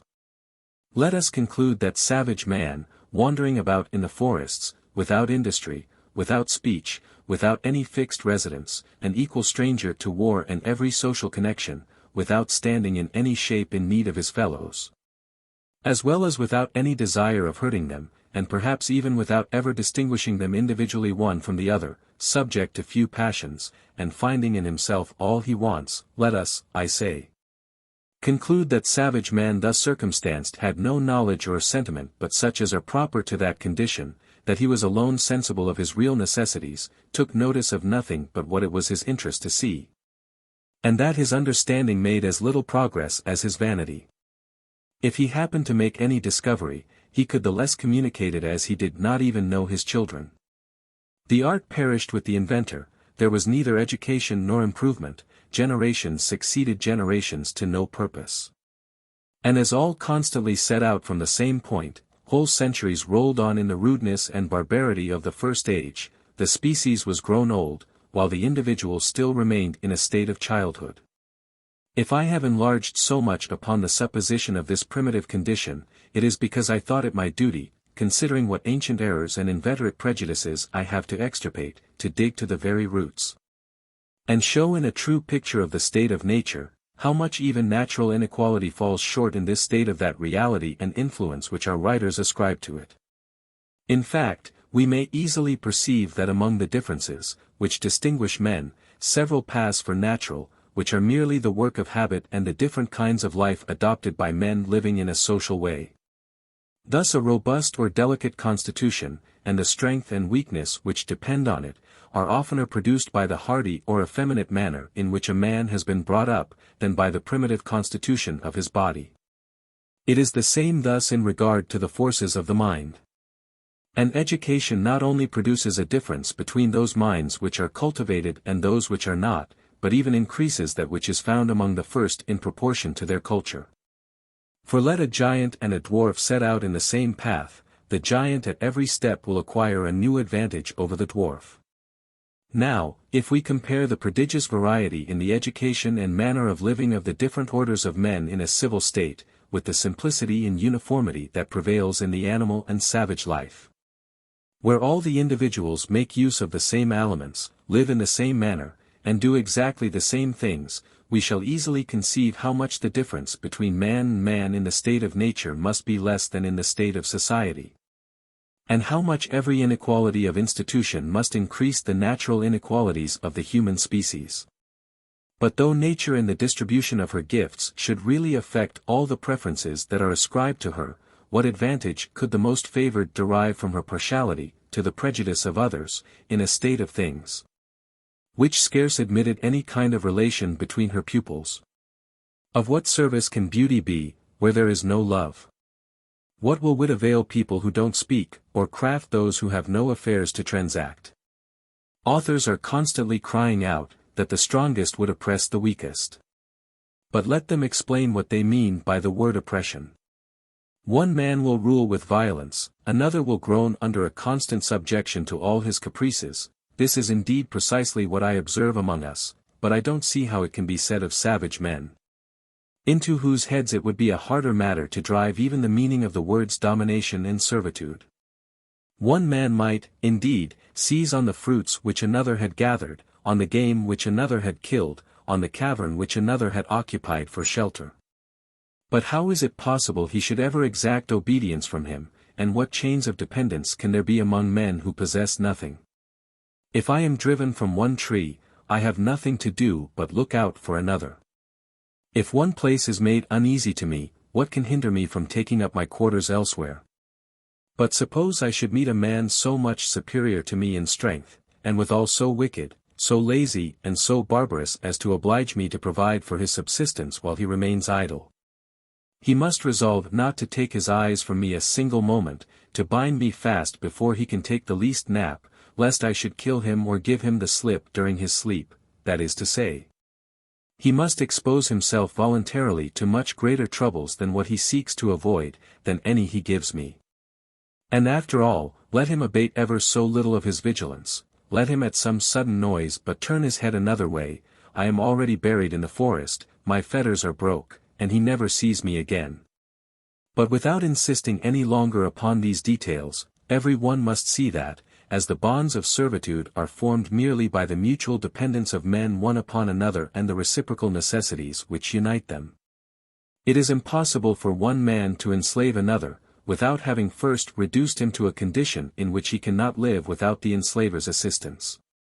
A condition which, as it does not exist in a state of nature, must leave every man his own master, and render the law of the strongest altogether vain and useless. Having proved that the inequality, which may subsist between man and man in a state of nature, is almost imperceivable, and that it has very little influence, I must now proceed to show its origin, and trace its progress in the successive developments of the human mind. After having showed, that perfectibility, the social virtues, and the other faculties, which natural man had received in potentia, could never be developed of themselves, that for that purpose there was a necessity for the fortuitous concurrence of several foreign causes, which might never happen, and without which he must have eternally remained in his primitive condition, I must proceed to consider and bring together the different accidents which may have perfected the human understanding by debasing the species, render a being wicked by rendering him sociable, and from so remote a term bring man at last and the world to the point in which we now see them. I must own that, as the events I am about to describe might have happened many different ways, my choice of these I shall assign can be grounded on nothing but mere conjecture. But besides these conjectures becoming reasons, when they are not only the most probable that can be drawn from the nature of things, but the only means we can have of discovering truth. The consequences I mean to deduce from mine will not be merely conjectural, since, on the principles I have just established, it is impossible to form any other system, that would not supply me with the same results, and from which I might not draw the same conclusions. This will authorize me to be the more concise in my reflections on the manner, in which the lapse of time makes amends for the little verisimilitude of events, on the surprising power of very trivial causes, when they act without intermission. On the impossibility there is on the one hand of destroying certain hypotheses, if on the other we cannot give them the degree of certainty which facts must be allowed to possess. On its being the business of history, when two facts are proposed, as real, to be connected by a chain of intermediate facts which are either unknown or considered as such, to furnish such facts as may actually connect them. And the business of philosophy, when history is silent, to point out similar facts which may answer the same purpose. In fine, on the privilege of similitude, in regard to events, to reduce facts to a much smaller number of different classes than is generally imagined. It suffices me to offer these objects to the consideration of my judges. It suffices me to have conducted my inquiry in such a manner as to save common readers the trouble of considering them. Second part.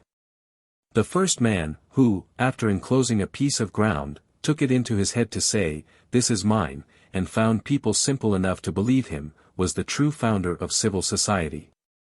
How many crimes, how many wars, how many murders, how many misfortunes and horrors, would that man have saved the human species? Who pulling up the stakes or filling up the ditches should have cried to his fellows, "Be sure not to listen to this impostor. You are lost, if you forget that the fruits of the earth belong equally to us all, and the earth itself to nobody." But it is highly probable that things were now come to such a pass, that they could not continue much longer in the same way. For as this idea of property depends on several prior ideas which could only spring up gradually one after another, it was not formed all at once in the human mind, men must have made great progress. They must have acquired a great stock of industry and knowledge, and transmitted and increased it from age to age before they could arrive at this last term of the state of nature. Let us therefore take up things a little higher, and collect into one point of view, and in their most natural order, this slow succession of events and mental improvements. The first sentiment of man was that of his existence, his first care that of preserving it. The productions of the earth yielded him all the assistance he required, instinct prompted him to make use of them. Among the various appetites, which made him at different times experience different modes of existence, there was one that excited him to perpetuate his species. And this blind propensity, quite void of anything like pure love or affection, produced nothing but an act that was merely animal. The present heat once allayed, the sexes took no further notice of each other, and even the child ceased to have any tie in his mother, the moment he ceased to want her assistance. Such was the condition of infant man. Such was the life of an animal confined at first to pure sensations, and so far from harboring any thought of forcing her gifts from nature, that he scarcely availed himself of those which she offered to him of her own accord. But difficulties soon arose, and there was a necessity for learning how to surmount them, the height of some trees, which prevented his reaching their fruits, the competition of other animals equally fond of the same fruits, the fierceness of many that even aimed at his life. These were so many circumstances, which obliged him to apply to bodily exercise. There was a necessity for becoming active, swift-footed, and sturdy in battle. The natural arms, which are stones and the branches of trees, soon offered themselves to his assistance. He learned to surmount the obstacles of nature, to contend in case of necessity with other animals, to dispute his subsistence even with other men, or indemnify himself for the loss of whatever he found himself obliged to part with to the strongest.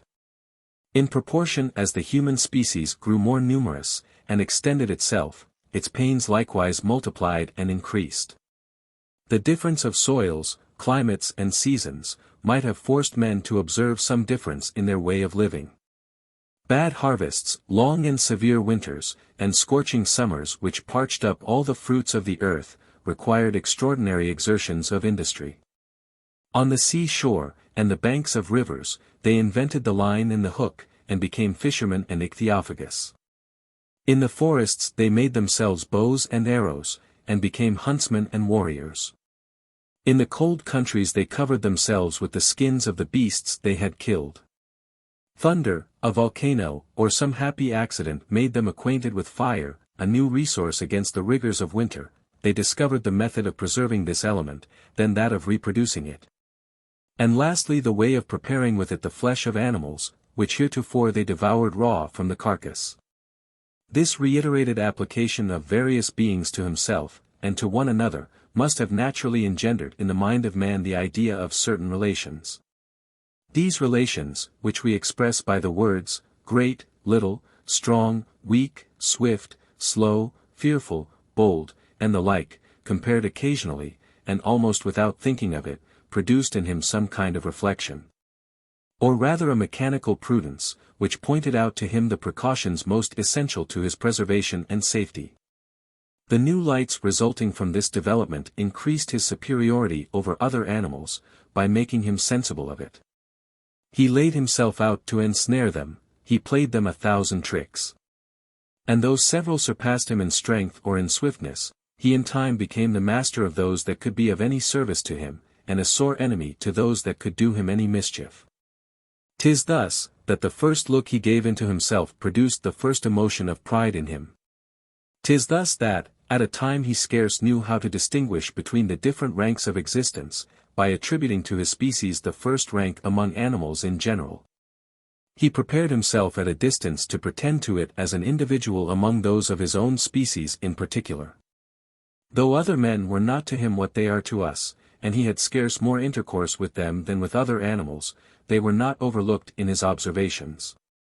The conformities, which in time he might discover between them, and between himself and his female, made him judge of those he did not perceive. And seeing that they all behaved as himself would have done in similar circumstances, he concluded that their manner of thinking and willing was quite conformable to his own. And this important truth, when once engraved deeply on his mind, made him follow, by a presentiment as sure as any logic, and withal much quicker, the best rules of conduct, which for the sake of his own safety and advantage it was proper he should observe towards them. Instructed by experience that the love of happiness is the sole principle of all human actions, he found himself in a condition to distinguish the few cases, in which common interest might authorize him to build upon the assistance of his fellows, and those still fewer, in which a competition of interests might justly render it suspected. In the first case he united with them in the same flock, or at most by some kind of free association which obliged none of its members, and lasted no longer than the transitory necessity that had given birth to it. In the second case every one aimed at his own private advantage, either by open force if he found himself strong enough, or by cunning and address if he thought himself too weak to use violence.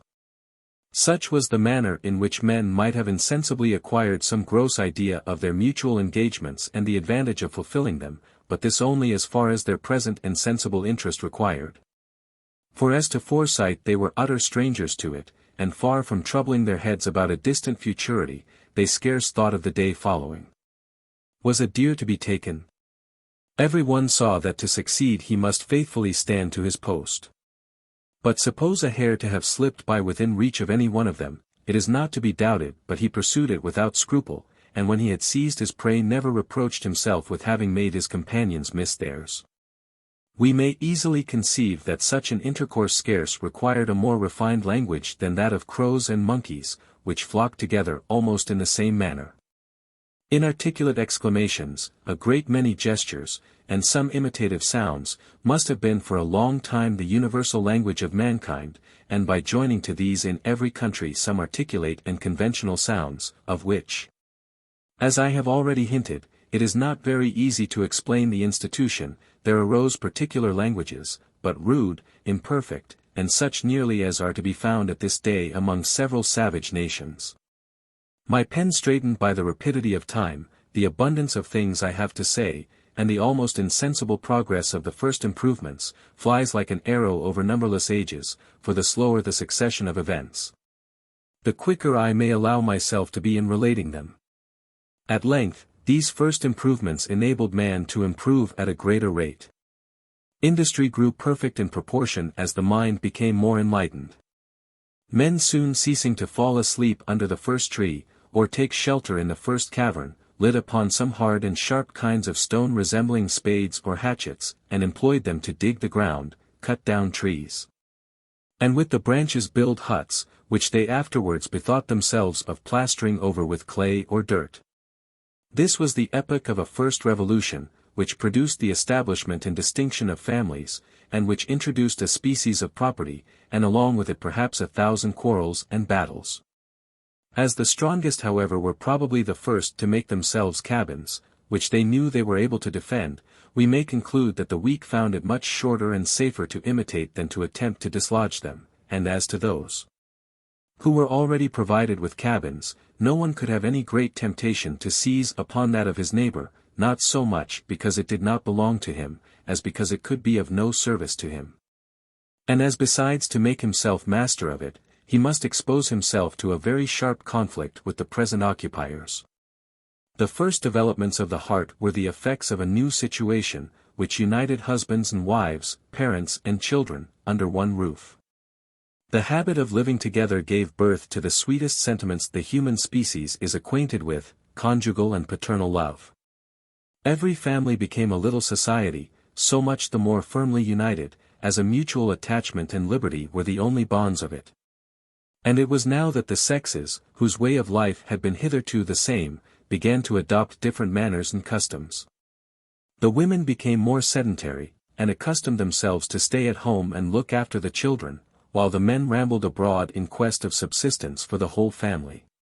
The two sexes likewise by living a little more at their ease began to lose somewhat of their usual ferocity and sturdiness. But if on the one hand individuals became less able to engage separately with wild beasts, they on the other were more easily got together to make a common resistance against them. In this new state of things, the simplicity and solitariness of man's life, the limitedness of his wants, and the instruments which he had invented to satisfy them, leaving him a great deal of leisure. He employed it to supply himself with several conveniences unknown to his ancestors. And this was the first yoke he inadvertently imposed upon himself, and the first source of mischief which he prepared for his children. For besides continuing in this manner to soften both body and mind, these conveniences having through use lost almost all their aptness to please, and even degenerated into real wants. The privation of them became far more intolerable than the possession of them had been agreeable. To lose them was a misfortune, to possess them no happiness. Here we may a little better discover how the use of speech insensibly commences or improves in the bosom of every family, and may likewise from conjectures concerning the manner in which divers particular causes might have propagated language, and accelerated its progress by rendering it every day more and more necessary. Great inundations or earthquakes surrounded inhabited districts with water or precipices, portions of the continent were by revolutions of the globe torn off and split into islands. It is obvious that among men thus collected, and forced to live together, a common idiom must have started up much sooner, than among those who freely wandered through the forests of the main land. Thus it is very possible that the inhabitants of the islands formed in this manner, after their first essays in navigation, brought among us the use of speech. And it is very probable at least that society and languages commenced in islands and even acquired perfection there, before the inhabitants of the continent knew anything of either. Everything now begins to wear a new aspect. Those who heretofore wandered through the woods, by taking to a more settled way of life, gradually flock together, coalesce into several separate bodies, and at length form in every country distinct nations, united in character and manners. Not by any laws or regulations, but by an uniform manner of life, a sameness of provisions, and the common influence of the climate. A permanent neighborhood must at last infallibly create some connection between different families. The transitory commerce required by nature soon produced, among the youth of both sexes living in contiguous cabins, another kind of commerce, which besides being equally agreeable is rendered more durable by mutual intercourse. Men begin to consider different objects, and to make comparisons, they insensibly acquire ideas of merit and beauty, and these soon produce sentiments of preference. By seeing each other often they contract a habit, which makes it painful not to see each other always. Tender and agreeable sentiments steal into the soul, and are by the smallest opposition wound up into the most impetuous fury. Jealousy kindles with love, discord triumphs. And the gentlest of passions requires sacrifices of human blood to appease it.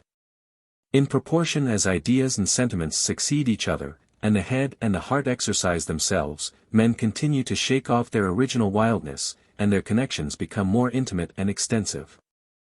They now begin to assemble round a great tree, singing and dancing, the genuine offspring of love and leisure, become the amusement or rather the occupation of the men and women, free from care, thus gathered together. Every one begins to survey the rest, and wishes to be surveyed himself, and public esteem acquires a value. He who sings or dances best, the handsomest, the strongest, the most dexterous, the most eloquent, comes to be the most respected. This was the first step towards inequality, and at the same time towards vice. From these first preferences there proceeded on one side vanity and contempt, on the other envy and shame, and the fermentation raised by these new leavens at length produced combinations fatal to happiness and innocence. Men no sooner began to set a value upon each other, and know what esteem was, than each laid claim to it, and it was no longer safe for any man to refuse it to another. Hence the first duties of civility and politeness, even among savages. And hence every voluntary injury became an affront, as besides the mischief, which resulted from it as an injury, the party offended was sure to find in it a contempt for his person more intolerable than the mischief itself. It was thus that every man, punishing the contempt expressed for him by others in proportion to the value he set upon himself, the effects of revenge became terrible, and men learned to be sanguinary and cruel. Such precisely was the degree attained by most of the savage nations with whom we are acquainted. And it is for want of sufficiently distinguishing ideas, and observing at how great a distance these people were from the first state of nature, that so many authors have hastily concluded that man is naturally cruel, and requires a regular system of police to be reclaimed. Whereas nothing can be more gentle than he in his primitive state, when placed by nature at an equal distance from the stupidity of brutes, and the pernicious good sense of civilized man. And equally confined by instinct and reason to the care of providing against the mischief which threatens him, he is withheld by natural compassion from doing any injury to others. So far from being ever so little prone even to return that which he has received. For according to the axiom of the wise Locke, where there is no property, there can be no injury. But we must take notice, that the society now formed and the relations now established among men required in them qualities different from those, which they derived from their primitive constitution. That as a sense of morality began to insinuate itself into human actions, and every man, before the enacting of laws, was the only judge and avenger of the injuries he had received. That goodness of heart suitable to the pure state of nature by no means suited infant society. That it was necessary punishments should become severe in the same proportion that the opportunities of offending became more frequent, and the dread of vengeance add strength to the too weak curb of the law. Thus, though men were become less patient, and natural compassion had already suffered some alteration, this period of the development of the human faculties, holding a just mean between the indolence of the primitive state and the petulant activity of self-love, must have been the happiest and most durable epoch. The more we reflect on this state, the more convinced we shall be, that it was the least subject of any to revolutions, the best for man, and that nothing could have drawn him out of it but some fatal accident, which, for the public good, should never have happened. The example of the savages, most of whom have been found in this condition, seems to confirm that mankind was formed ever to remain in it, that this condition is the real youth of the world. And that all ulterior improvements have been so many steps, in appearance towards the perfection of individuals, but in fact towards the decrepitness of the species. As long as men remained satisfied with their rustic cabins, as long as they confined themselves to the use of clothes made of the skins of other animals, and the use of thorns and fish bones, in putting these skins together. As long as they continued to consider feathers and shells as sufficient ornaments, and to paint their bodies of different colors, to improve or ornament their bows and arrows, to form and scoop out with sharp-edged stones some little fishing boats, or clumsy instruments of music. In a word, as long as they undertook such works only as a single person could finish, and stuck to such arts as did not require the joint endeavors of several hands, they lived free, healthy, honest and happy, as much as their nature would admit. And continued to enjoy with each other all the pleasures of an independent intercourse. But from the moment one man began to stand in need of another's assistance, from the moment it appeared an advantage for one man to possess the quantity of provisions requisite for two, all equality vanished, property started up. Labor became necessary, and boundless forests became smiling fields, which it was found necessary to water with human sweat, and in which slavery and misery were soon seen to sprout out and grow with the fruits of the earth. Metallurgy and agriculture were the two arts whose invention produced this great revolution. With the poet it is gold and silver, but with the philosopher it is iron and corn, which have civilized men, and ruined mankind. Accordingly both one and the other were unknown to the savages of America, who for that very reason have always continued savages. Nay, other nations seem to have continued in a state of barbarism, as long as they continued to exercise one only of these arts without the other. And perhaps one of the best reasons that can be assigned, why Europe has been, if not earlier, at least more constantly and better civilized than the other quarters of the world, is that she both abounds most in iron and is best qualified to produce corn. It is a very difficult matter to tell how men came to know anything of iron, and the art of employing it, for we are not to suppose that they should of themselves think of digging it out of the mines, and preparing it for fusion, before they knew what could be the result of such a process. On the other hand, there is the less reason to attribute this discovery to any accidental fire, as mines are formed nowhere but in dry and barren places, and such as are bare of trees and plants. So that it looks as if nature had taken pains to keep from us so mischievous a secret. Nothing therefore remains but the extraordinary circumstance of some volcano, which, belching forth metallic substances ready fused, might have given the spectators a notion of imitating that operation of nature. And after all we must suppose them endued with an extraordinary stock of courage and foresight to undertake so painful a work, and have, at so great a distance, an eye to the advantages they might derive from it. Qualities scarcely suitable but to heads more exercised, than those of such discoverers can be supposed to have been.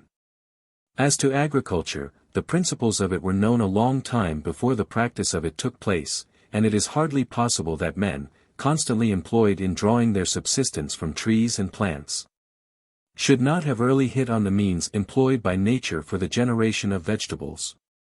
But in all probability it was very late before their industry took a turn that way, either because trees, which with their land and water game supplied them with sufficient food, did not require their attention, or because they did not know the use of corn, or because they had no instruments to cultivate it, or because they were destitute of foresight in regard to future necessities.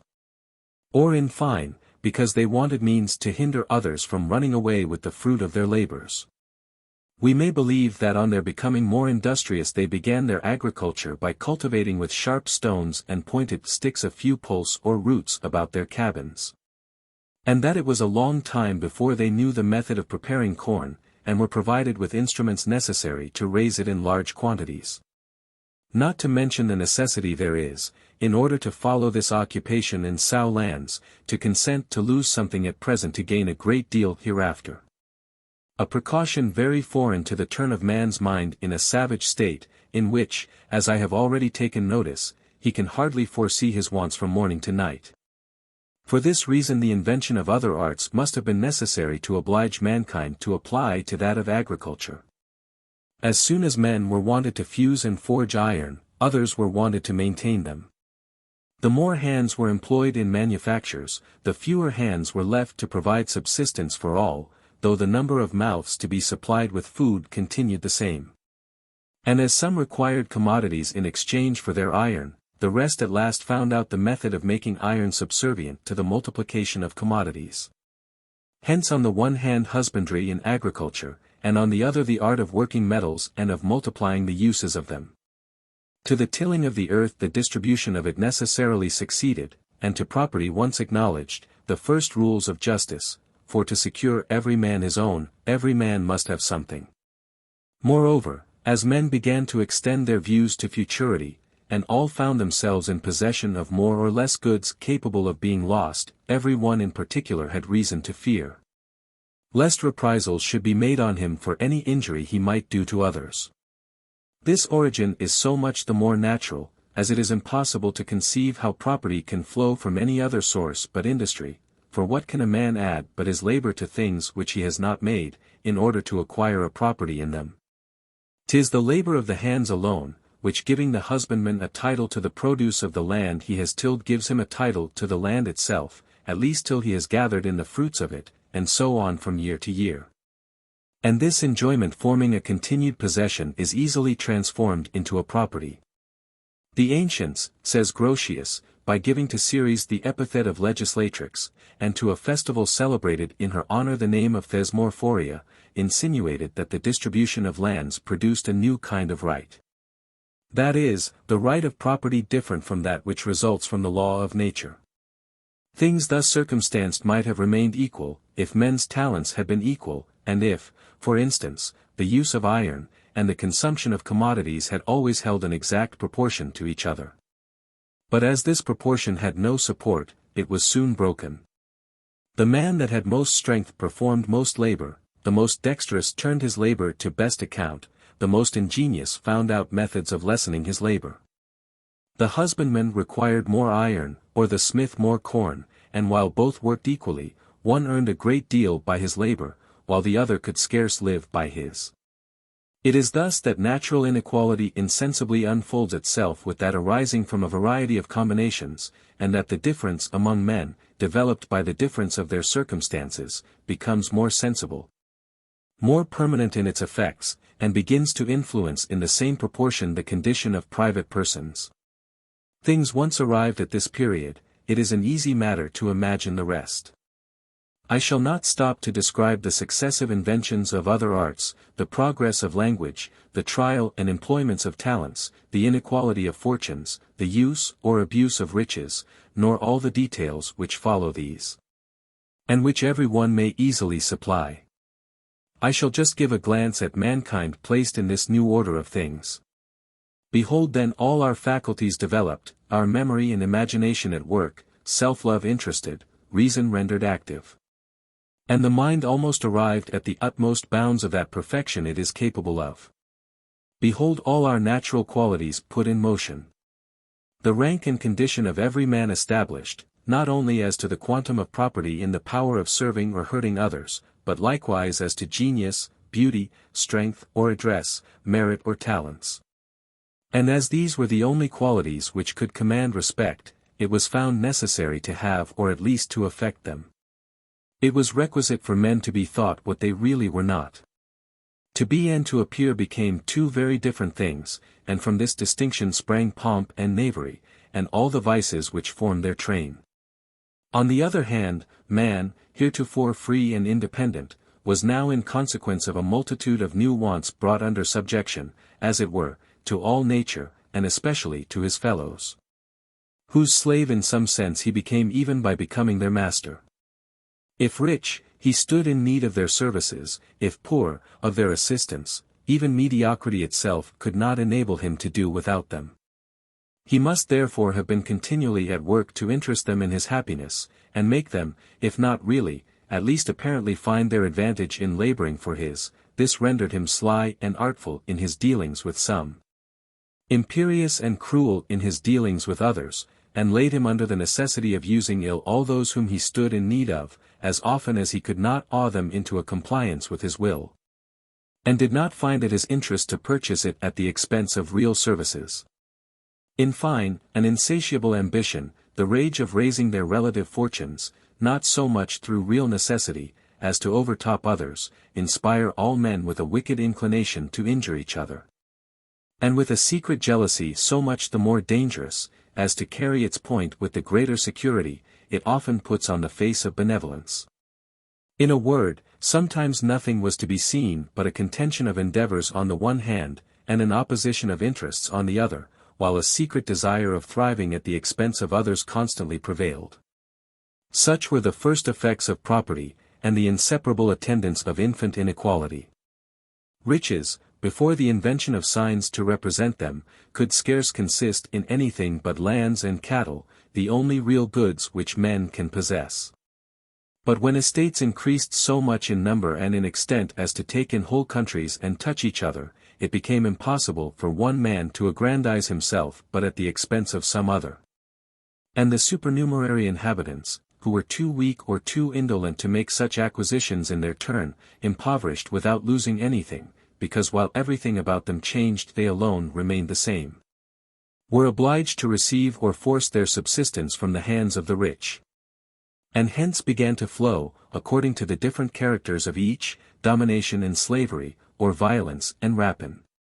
The rich on their side scarce began to taste the pleasure of commanding, when they preferred it to every other. And making use of their old slaves to acquire new ones, they no longer thought of anything but subduing and enslaving their neighbors. Like those ravenous wolves, who having once tasted human flesh, despise every other food, and devour nothing but men for the future. It is thus that the most powerful or the most wretched, respectively considering their power and wretchedness as a kind of title to the substance of others, even equivalent to that of property. The equality once broken was followed by the most shocking disorders. It is thus that the usurpations of the rich, the pillagings of the poor, and the unbridled passions of all, by stifling the cries of natural compassion, and the as yet feeble voice of justice, rendered man avaricious, wicked and ambitious. There arose between the title of the strongest, and that of the first occupier a perpetual conflict, which always ended in battery and bloodshed. Infant society became a scene of the most horrible warfare, mankind thus debased and harassed, and no longer able to retreat, or renounce the unhappy acquisitions it had made. Laboring, in short merely to its confusion by the abuse of those faculties, which in themselves do it so much honor, brought itself to the very brink of ruin and destruction. Attonitus novi tate mali, dives que miserque. Effugera optat opes. E quo modo vaverat, audit. But it is impossible that men should not sooner or later have made reflections on so wretched a situation, and upon the calamities with which they were overwhelmed. The rich in particular must have soon perceived how much they suffered by a perpetual war, of which they alone supported all the expense, and in which, though all risked life, they alone risked any substance. Besides, whatever color they might pretend to give their usurpations, they sufficiently saw that these usurpations were in the main founded upon false and precarious titles, and that what they had acquired by mere force, others could again by mere force wrest out of their hands, without leaving them the least room to complain of such a proceeding. Even those, who owed all their riches to their own industry, could scarce ground their acquisitions upon a better title. It availed them nothing to say, "'Twas I built this wall, I acquired this spot by my labor." Who traced it out for you, another might object, and what right have you to expect payment at our expense for doing that we did not oblige you to do? Don't you know that numbers of your brethren perish or suffer grievously for want of what you possess more than suffices nature, and that you should have had the express and unanimous consent of mankind to appropriate to yourself of their common, more than was requisite for your private subsistence? Destitute of solid reasons to justify, and sufficient force to defend himself, crushing individuals with ease, but with equal ease crushed by numbers. One against all, and unable, on account of mutual jealousies, to unite with his equals against banditti united by the common hopes of pillage. The rich man, thus pressed by necessity, at last conceived the deepest project that ever entered the human mind. This was to employ in his favor the very forces that attacked him, to make allies of his enemies, to inspire them with other maxims, and make them adopt other institutions as favorable to his pretensions, as the law of nature was unfavorable to them.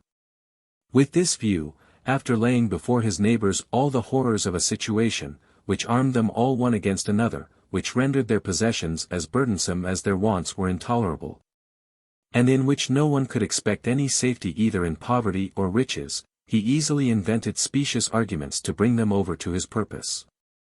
"Let us unite," said he, "to secure the weak from oppression, restrain the ambitious, and secure to every man the possession of what belongs to him. Let us form rules of justice and peace, to which all may be obliged to conform, which shall not except persons, but may in some sort make amends for the caprice of fortune, by submitting alike the powerful and the weak to the observance of mutual duties. In a word, instead of turning our forces against ourselves, let us collect them into a sovereign power, which may govern us by wise laws, may protect and defend all the members of the association, repel common enemies, and maintain a perpetual concord and harmony among us. Much fewer words of this kind were sufficient to draw in a parcel of rustics, whom it was an easy matter to impose upon, who had besides too many quarrels among themselves to live without arbiters, and too much avarice and ambition to live long without masters. All offered their necks to the yoke in hopes of securing their liberty, for though they had sense enough to perceive the advantages of a political constitution, they had not experience enough to see beforehand the dangers of it. Those among them, who were best qualified to foresee abuses, were precisely those who expected to benefit by them. Even the soberest judged it requisite to sacrifice one part of their liberty to ensure the other, as a man, dangerously wounded in any of his limbs, readily parts with it to save the rest of his body. Such was, or must have been, had man been left to himself, the origin of society and of the laws, which increased the fetters of the weak, and the strength of the rich.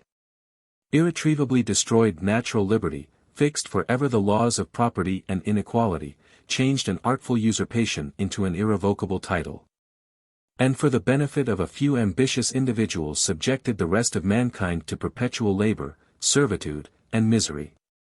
We may easily conceive how the establishment of a single society rendered that of all the rest absolutely necessary, and how, to make head against united forces, it became necessary for the rest of mankind to unite in their turn. Societies once formed in this manner, soon multiplied or spread to such a degree, as to cover the face of the earth, and not to leave a corner in the whole universe, where a man could throw off the yoke, and withdraw his head from under the often ill-conducted sword which he saw perpetually hanging over it. The civil law being thus become the common rule of citizens, the law of nature no longer obtained but among the different societies, in which, under the name of the law of nations, it was qualified by some tacit conventions to render commerce possible, and supply the place of natural compassion, which, losing by degrees all that influence over societies which it originally had over individuals, no longer exists but in some great souls, who consider themselves as citizens of the world, and forcing the imaginary barriers that separate people from people, after the example of the sovereign being from whom we all derive our existence, make the whole human race the object of their benevolence. Political bodies, thus remaining in a state of nature among themselves, soon experienced the inconveniences which had obliged individuals to quit it.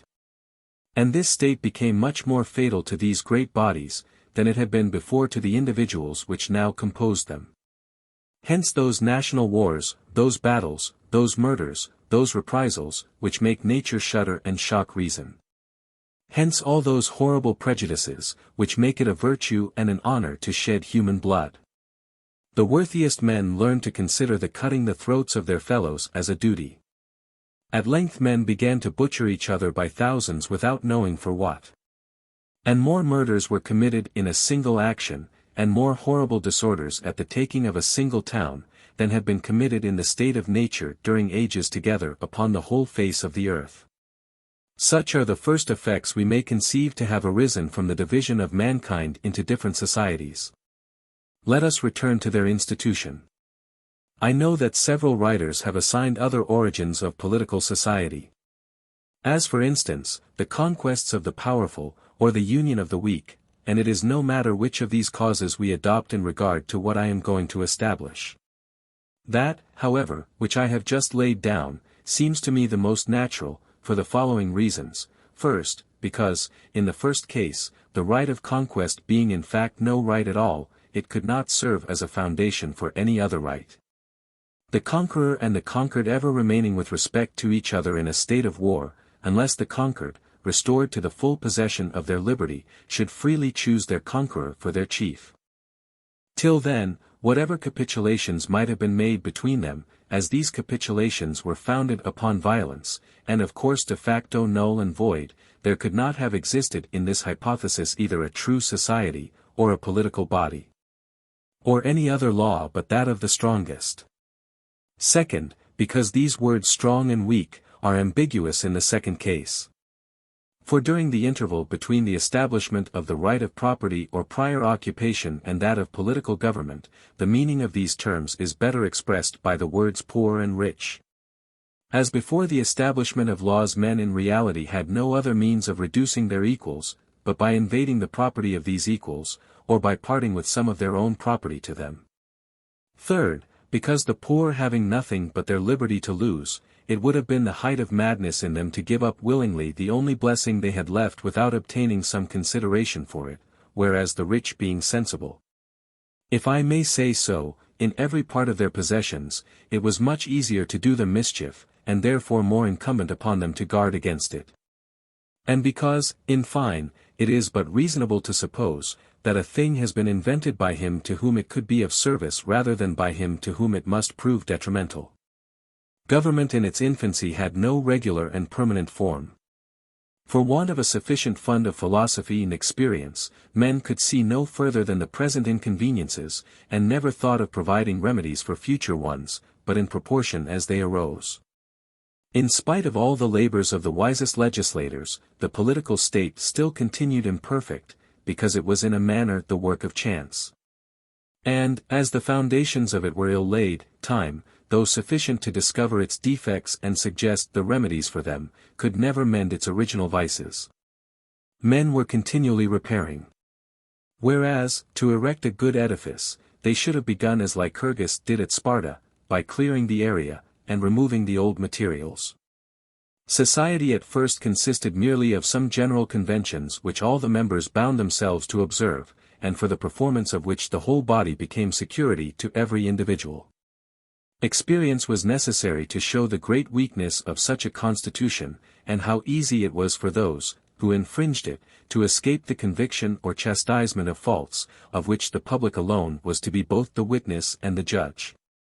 The laws could not fail of being eluded 1,000 ways. Inconveniences and disorders could not but multiply continually, till it was at last found necessary to think of committing to private persons the dangerous trust of public authority, and to magistrates the care of enforcing obedience to the people, for to say that chiefs were elected before confederacies were formed, and that the ministers of the laws existed before the laws themselves, is a supposition too ridiculous to deserve I should seriously refute it. It would be equally unreasonable to imagine that men at first threw themselves into the arms of an absolute master, without any conditions or consideration on his side, and that the first means contrived by jealous and unconquered men for their common safety was to run hand over head into slavery. In fact, why did they give themselves superiors, if it was not to be defended by them against oppression, and protected in their lives, liberties, and properties, which are in a manner the constitutional elements of their being? Now in the relations between man and man, the worst that can happen to one man being to see himself at the discretion of another. Would it not have been contrary to the dictates of good sense to begin by making over to a chief the only things for the preservation of which they stood in need of his assistance? What equivalent could he have offered them for so fine a privilege? And had he presumed to exact it on pretense of defending them, would he not have immediately received the answer in the apologue? What worse treatment can we expect from an enemy? It is therefore past dispute, and indeed a fundamental maxim of political law, that people gave themselves chiefs to defend their liberty and not be enslaved by them.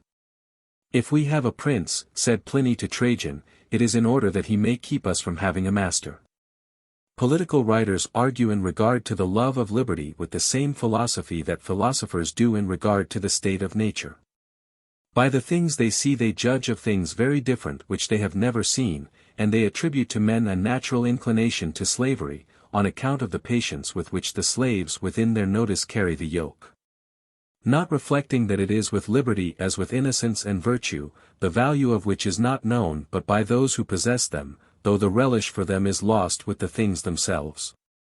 I know the charms of your country, said Brasidas to a satrap who was comparing the life of the Spartans with that of the Persepolites, but you cannot know the pleasures of mine. As an unbroken courser erects his mane, paws the ground, and rages at the bare sight of the bit, while a trained horse patiently suffers both whip and spur. Just so the barbarian will never reach his neck to the yoke which civilized man carries without murmuring but prefers the most stormy liberty to a calm subjection. It is not therefore by the servile disposition of enslaved nations that we must judge of the natural dispositions of man for or against slavery, but by the prodigies done by every free people to secure themselves from oppression. I know that the first are constantly crying up that peace and tranquility they enjoy in their irons, and that miserrimum servitudem pacem appellant, but when I see the others sacrifice pleasures, peace, riches, power, and even life itself to the preservation of that single jewel so much slighted by those who have lost it. When I see free-born animals through a natural abhorrence of captivity dash their brains out against the bars of their prison. When I see multitudes of naked savages despise European pleasures, and brave hunger, fire and sword, and death itself to preserve their independency, I feel that it belongs not to slaves to argue concerning liberty. As to paternal authority, from which several have derived absolute government and every other mode of society, it is sufficient, without having recourse to Locke and Sidney, to observe that nothing in the world differs more from the cruel spirit of despotism than the gentleness of that authority, which looks more to the advantage of him who obeys than to the utility of him who commands.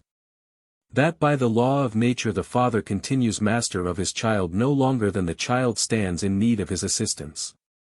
That after that term they become equal, and that then the son, entirely independent of the father, owes him no obedience, but only respect. Gratitude is indeed a duty which we are bound to pay, but which benefactors cannot exact. Instead of saying that civil society is derived from paternal authority, we should rather say that it is to the former that the latter owes its principal force. No one individual was acknowledged as the father of several other individuals, till they settled about him. The father's goods, which he can indeed dispose of as he pleases, are the ties which hold his children to their dependence upon him. And he may divide his substance among them in proportion as they shall have deserved his attention by a continual deference to his commands.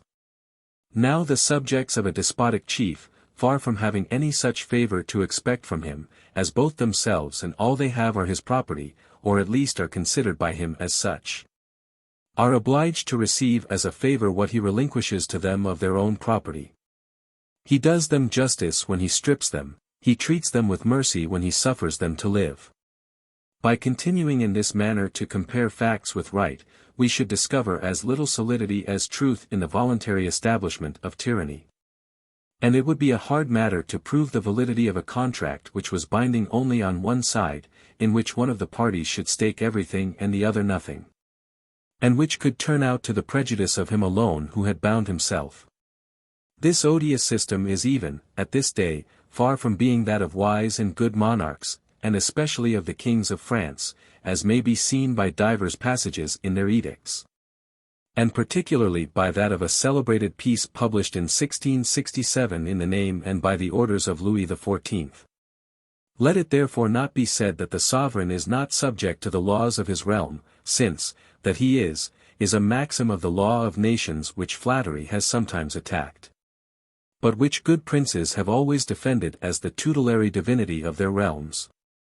How much more reasonable is it to say with the sage Plato, that the perfect happiness of a state consists in the subjects obeying their prince, the prince obeying the laws, and the laws being equitable and always directed to the good of the public. I shall not stop to consider, if, liberty being the most noble faculty of man, it is not degrading one's nature, reducing one's self to the level of brutes, who are the slaves of instinct, and even offending the author of one's being. To renounce without reserve the most precious of his gifts, and submit to the commission of all the crimes he has forbid us, merely to gratify a mad or a cruel master. And if this sublime artist ought to be more irritated at seeing his work destroyed than at seeing it dishonored, I shall only ask what right those, who were not afraid thus to degrade themselves, could have to subject their dependents to the same ignominy, and renounce, in the name of their posterity, blessings for which it is not indebted to their liberality, and without which life itself must appear a burthen to all those who are worthy to live. Puffendorf says that, as we can transfer our property from one to another by contracts and conventions, we may likewise divest ourselves of our liberty in favor of other men. This, in my opinion, is a very poor way of arguing. For, in the first place, the property I cede to another becomes by such cession a thing quite foreign to me, and the abuse of which can no way affect me. But it concerns me greatly that my liberty is not abused, and I cannot, without incurring the guilt of the crimes I may be forced to commit, expose myself to become the instrument of any. Besides, the right of property being of mere human convention and institution, every man may dispose as he pleases of what he possesses, but the case is otherwise with regard to the essential gifts of nature, such as life and liberty, which every man is permitted to enjoy, and of which it is doubtful at least whether any man has a right to divest himself. By giving up the one, we degrade our being. By giving up the other we annihilate it as much as it is our power to do so, and as no temporal enjoyments can indemnify us for the loss of either, it would be at once offending both nature and reason to renounce them for any consideration. But though we could transfer our liberty as we do our substance, the difference would be very great with regard to our children, who enjoy our substance but by a cession of our right. Whereas liberty being a blessing, which as men they hold from nature, their parents have no right to strip them of it. So that as to establish slavery it was necessary to do violence to nature, so it was necessary to alter nature to perpetuate such a right. And the jurisconsults, who have gravely pronounced that the child of a slave comes a slave into the world, have in other words decided, that a man does not come a man into the world. It therefore appears to me incontestably true, that not only governments did not begin by arbitrary power, which is but the corruption and extreme term of government, and at length brings it back to the law of the strongest, against which governments were at first the remedy, but even that, allowing they had commenced in this manner, such power being illegal in itself could never have served as a foundation to the rights of society, nor of course to the inequality of institution. I shall not now enter upon the inquiries which still remain to be made into the nature of the fundamental pacts of every kind of government, but, following the common opinion, confine myself in this place to the establishment of the political body as a real contract between the multitude and the chiefs elected by it. A contract by which both parties oblige themselves to the observance of the laws that are therein stipulated, and form the bands of their union. The multitude having, on occasion of the social relations between them, concentred all their wills in one person, all the articles, in regard to which this will explains itself, become so many fundamental laws, which oblige without exception all the members of the state, and one of which laws regulates the choice and the power of the magistrates appointed to look to the execution of the rest.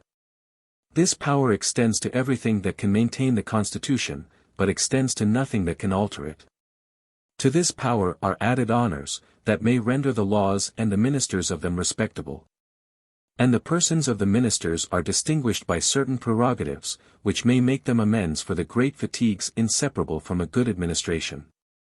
The magistrate, on his side, obliges himself not to use the power with which he is entrusted but conformably to the intention of his constituents, to maintain every one of them in the peaceable possession of his property, and upon all occasions prefer the good of the public to his own private interest.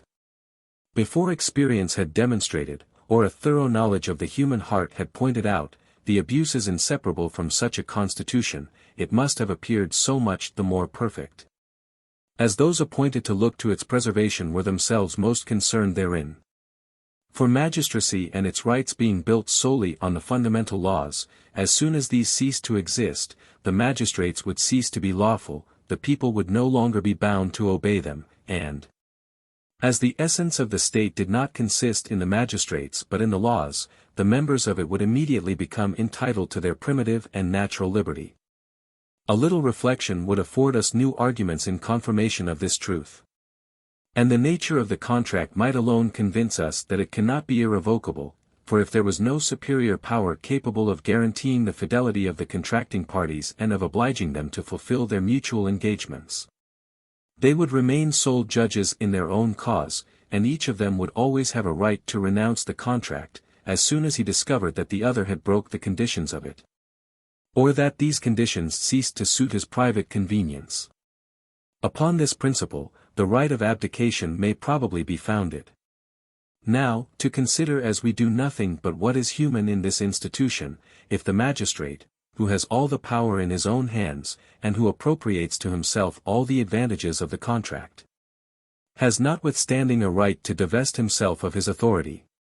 How much a better right must the people, who pay for all the faults of its chief, have to renounce their dependence upon him. But the shocking dissensions and disorders without number, which would be the necessary consequence of so dangerous a privilege, show more than anything else how much human governments stood in need of a more solid basis than that of mere reason. And how necessary it was for the public tranquility, that the will of the Almighty should interpose to give to sovereign authority, a sacred and inviolable character, which should deprive subjects of the mischievous right to dispose of it to whom they pleased. If mankind had received no other advantages from religion, this alone would be sufficient to make them adopt and cherish it, since it is the means of saving more blood than fanaticism has been the cause of spilling. But to resume the thread of our hypothesis. The various forms of government owe their origin to the various degrees of inequality between the members, at the time they first coalesced into a political body. Where a man happened to be eminent for power, for virtue, for riches, or for credit, he became sole magistrate, and the state assumed a monarchical form. If many of pretty equal eminence out-topped all the rest, they were jointly elected, and this election produced an aristocracy. Those, between whose fortune or talents there happened to be no such disproportion, and who had deviated less from the state of nature, retained in common the supreme administration, and formed a democracy. Time demonstrated which of these forms suited mankind best. Some remained altogether subject to the laws, others soon bowed their necks to masters. The former labored to preserve their liberty. The latter thought of nothing but invading that of their neighbors, jealous at seeing others enjoy a blessing which themselves had lost. In a word, riches and conquest fell to the share of the one, and virtue and happiness to that of the other. In these various modes of government the offices at first were all elective. And when riches did not preponderate, the preference was given to merit, which gives a natural ascendant, and to age, which is the parent of deliberateness in council, and experience in execution. The ancients among the Hebrews, the Geronts of Sparta, the Senate of Rome, nay, the very etymology of our word seigneur, show how much grey hairs were formerly respected. The oftener the choice fell upon old men, the oftener it became necessary to repeat it, and the more the trouble of such repetitions became sensible, electioneering took place, factions arose, the parties contracted ill blood. Civil wars blazed forth, the lives of the citizens were sacrificed to the pretended happiness of the state, and things at last came to such a pass, as to be ready to relapse into their primitive confusion.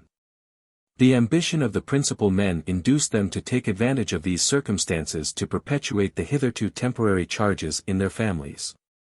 The people already inured to dependence, accustomed to ease and the conveniences of life, and too much enervated to break their fetters, consented to the increase of their slavery for the sake of securing their tranquility.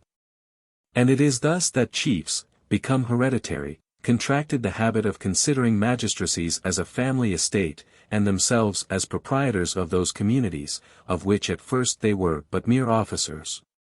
To call their fellow citizens their slaves, to look upon them, like so many cows or sheep, as a part of their substance, and to style themselves the peers of gods, and kings of kings. By pursuing the progress of inequality in these different revolutions, we shall discover that the establishment of laws and of the right of property was the first term of it, the institution of magistrates the second. And the third and last the changing of legal into arbitrary power, so that the different states of rich and poor were authorized by the first epoch, those of powerful and weak by the second. And by the third those of master and slave, which formed the last degree of inequality, and the term in which all the rest at last end, till new revolutions entirely dissolve the government, or bring it back nearer to its legal constitution. To conceive the necessity of this progress, we are not so much to consider the motives for the establishment of political bodies, as the forms these bodies assume in their administration.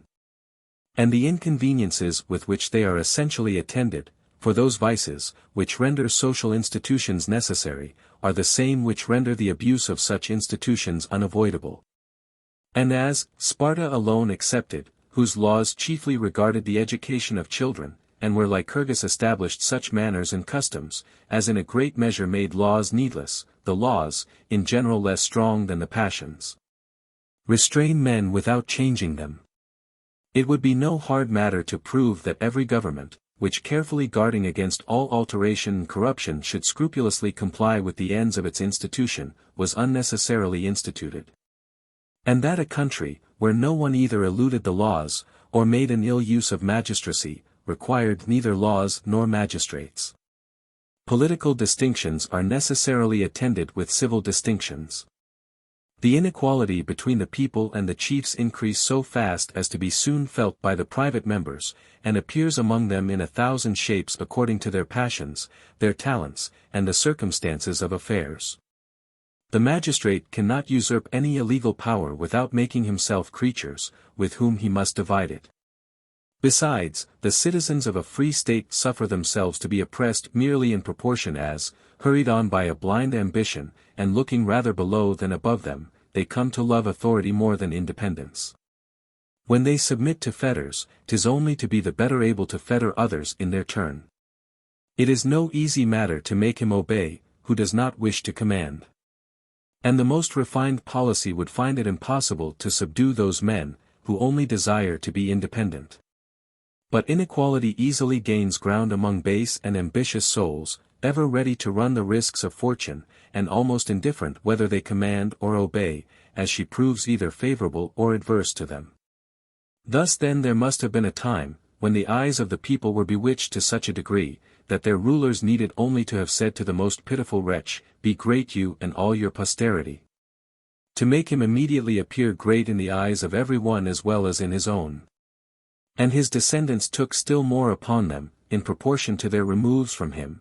The more distant and uncertain the cause, the greater the effect, the longer line of drones a family produced, the more illustrious it was reckoned. Were this a proper place to enter into details, I could easily explain in what manner inequalities in point of credit and authority become unavoidable among private persons the moment that, united into one body, they are obliged to compare themselves one with another, and to note the differences which they find in the continual use every man must make of his neighbor. These differences are of several kinds. But riches, nobility or rank, power and personal merit, being in general the principal distinctions, by which men in society measure each other.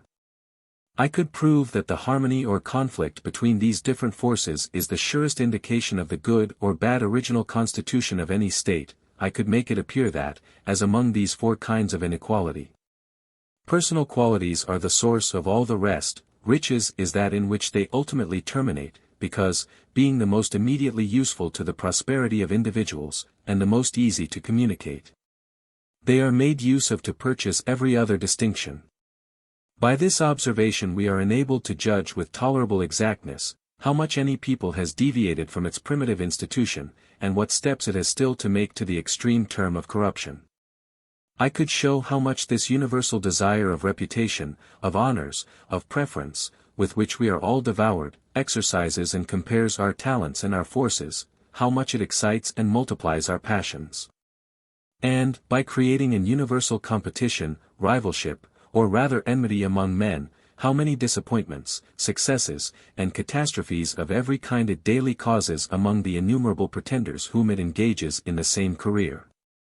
I could show that it is to this itch of being spoken of, to this fury of distinguishing ourselves which seldom or never gives us a moment's respite, that we owe both the best and the worst things among us, our virtues and our vices, our sciences and our errors, our conquerors and our philosophers.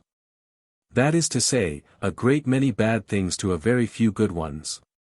I could prove, in short, that if we behold a handful of rich and powerful men seated on the pinnacle of fortune and greatness, while the crowd grovel in obscurity and want, it is merely because the first prize what they enjoy but in the same degree that others want it, and that, without changing their condition, they would cease to be happy the minute the people ceased to be miserable. But these details would alone furnish sufficient matter for a more considerable work, in which might be weighed the advantages and disadvantages of every species of government, relatively to the rights of man in a state of nature. And might likewise be unveiled all the different faces under which inequality has appeared to this day, and may hereafter appear to the end of time, according to the nature of these several governments, and the revolutions time must unavoidably occasion in them. We should then see the multitude oppressed by domestic tyrants in consequence of those very precautions taken by them to guard against foreign masters. We should see oppression increase continually without its being ever possible for the oppressed to know where it would stop, nor what lawful means they had left to check its progress. We should see the rights of citizens, and the liberties of nations extinguished by slow degrees, and the groans, and protestations and appeals of the weak treated as seditious murmurings. We should see policy confined to a mercenary portion of the people the honor of defending the common cause. We should see imposts made necessary by such measures, the disheartened husbandman desert his field even in time of peace, and quit the plough to take up the sword. We should see fatal and whimsical rules laid down concerning the point of honor. We should see the champions of their country sooner or later become her enemies, and perpetually holding their poniards to the breasts of their fellow citizens. Nay, the time would come when they might be heard to say to the oppressor of their country, Pector si fratris gladium juguloque parentis. Condera me jubias, gravidoec in viscera partu. Conjugis, in vita perigam tamen omnia dextra. From the vast inequality of conditions and fortunes, from the great variety of passions and of talents, of useless arts, of pernicious arts, of frivolous sciences, would issue clouds of prejudices equally contrary to reason, to happiness, to virtue. We should see the chiefs foment everything that tends to weaken men formed into societies by dividing them, everything that, while it gives society an air of apparent harmony, sows in it the seeds of real division. Everything that can inspire the different orders with mutual distrust and hatred by an opposition of their rights and interest, and of course strengthen that power which contains them all. 'Tis from the bosom of this disorder and these revolutions, that despotism gradually rearing up her hideous crest, and devouring in every part of the state all that still remained sound and untainted, would at last issue to trample upon the laws and the people, and establish herself upon the ruins of the republic. The times immediately preceding this last alteration would be times of calamity and trouble, but at last everything would be swallowed up by the monster, and the people would no longer have chiefs or laws, but only tyrants.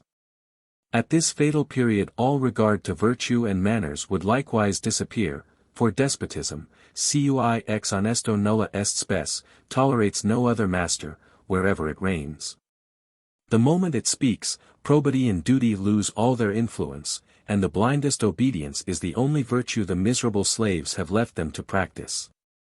This is the last term of inequality, the extreme point which closes the circle and meets that from which we set out. 'Tis here that all private men return to their primitive equality, because they are no longer of any account. And that, the subjects having no longer any law but that of their master, nor the master any other law but his passions, all notions of good and principles of justice again disappear. 'Tis here that everything returns to the sole law of the strongest, and of course to a new state of nature different from that with which we began, inasmuch as the first was the state of nature in its purity, and the last the consequence of excessive corruption. There is, in other respects, so little difference between these two states, and the contract of government is so much dissolved by despotism, that the despot is no longer master than he continues the strongest, and that, as soon as his slaves can expel him, they may do it without his having the least right to complain of their using him ill. The insurrection, which ends in the death or despotism of a sultan, is as juridical an act as any by which the day before he disposed of the lives and fortunes of his subjects. Force alone upheld him, force alone overturns him. Thus all things take place and succeed in their natural order, and whatever may be the upshot of these hasty and frequent revolutions, no one man has reason to complain of another's injustice, but only of his own indiscretion or bad fortune. By thus discovering and following the lost and forgotten tracks, by which man from the natural must have arrived at the civil state. By restoring, with the intermediate positions which I have been just indicating, those which want of leisure obliges me to suppress, or which my imagination has not suggested. Every attentive reader must unavoidably be struck at the immense space which separates these two states. 'Tis in this slow succession of things he may meet with the solution of an infinite number of problems in morality and politics, which philosophers are puzzled to solve. He will perceive that, the mankind of one age not being the mankind of another, the reason why Diogenes could not find a man was, that he sought among his contemporaries the man of an earlier period. Cato, he will then see, fell with Rome and with liberty, because he did not suit the age in which he lived. And the greatest of men served only to astonish that world, which would have cheerfully obeyed him, had he come into it 500 years earlier. In a word, he will find himself in a condition to understand how the soul and the passions of men by insensible alterations change as it were their nature, how it comes to pass, that at the long run our wants and our pleasures change objects. That, original man vanishing by degrees, society no longer offers to our inspection but an assemblage of artificial men and factitious passions, which are the work of all these new relations, and have no foundation in nature. Reflection teaches us nothing on that head, but what experience perfectly confirms.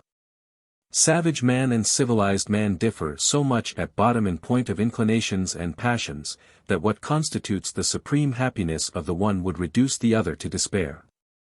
The first sighs for nothing but repose and liberty. He desires only to live, and to be exempt from labor. Nay, the ataraxy of the most confirmed Stoic falls short of his consummate indifference for every other object. On the contrary, the citizen always in motion, is perpetually sweating and toiling, and racking his brains to find out occupations still more laborious. He continues a drudge to his last minute. Nay, he courts death to be able to live, or renounces life to acquire immortality. He cringes to men in power whom he hates, and to rich men whom he despises. He sticks at nothing to have the honor of serving them. He is not ashamed to value himself on his own weakness and the protection they afford him, and proud of his chains, he speaks with disdain of those who have not the honor of being the partner of his bondage. What a spectacle must the painful and envied labors of an European minister of state form in the eyes of a Caribbean! How many cruel deaths would not this indolent savage prefer to such a horrid life, which very often is not even sweetened by the pleasure of doing good? But to see the drift of so many cares, his mind should first have affixed some meaning to these words power and reputation. He should be apprised that there are men who consider as something the looks of the rest of mankind, who know how to be happy and satisfied with themselves on the testimony of others sooner than upon their own. In fact, the real source of all those differences, is that the savage lives within himself, whereas the citizen, constantly beside himself, knows only how to live in the opinion of others. Insomuch that it is, if I may say so, merely from their judgment that he derives the consciousness of his own existence. It is foreign to my subject to show how this disposition engenders so much indifference for good and evil, notwithstanding so many in such fine discourses of morality, how everything, being reduced to appearances, becomes mere art and mummery. Honor, friendship, virtue, and often vice itself, which we at last learn the secret to boast of.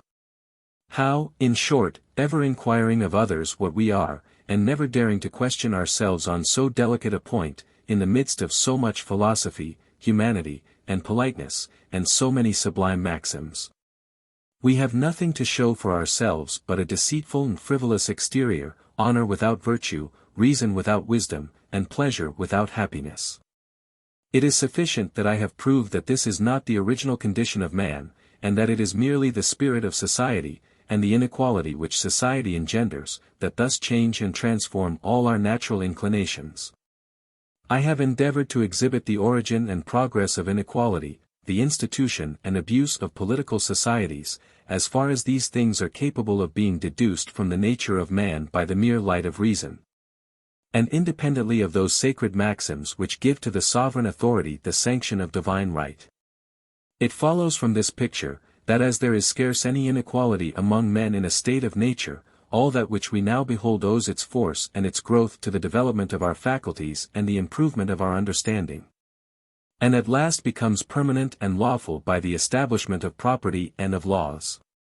It likewise follows that moral inequality, authorized by any right that is merely positive, clashes with natural right, as often as it does not combine in the same proportion with physical inequality, a distinction which sufficiently determines what we are able to think in that respect of that kind of inequality which obtains in all civilized nations, since it is evidently against the law of nature that infancy should command old age, folly conduct wisdom.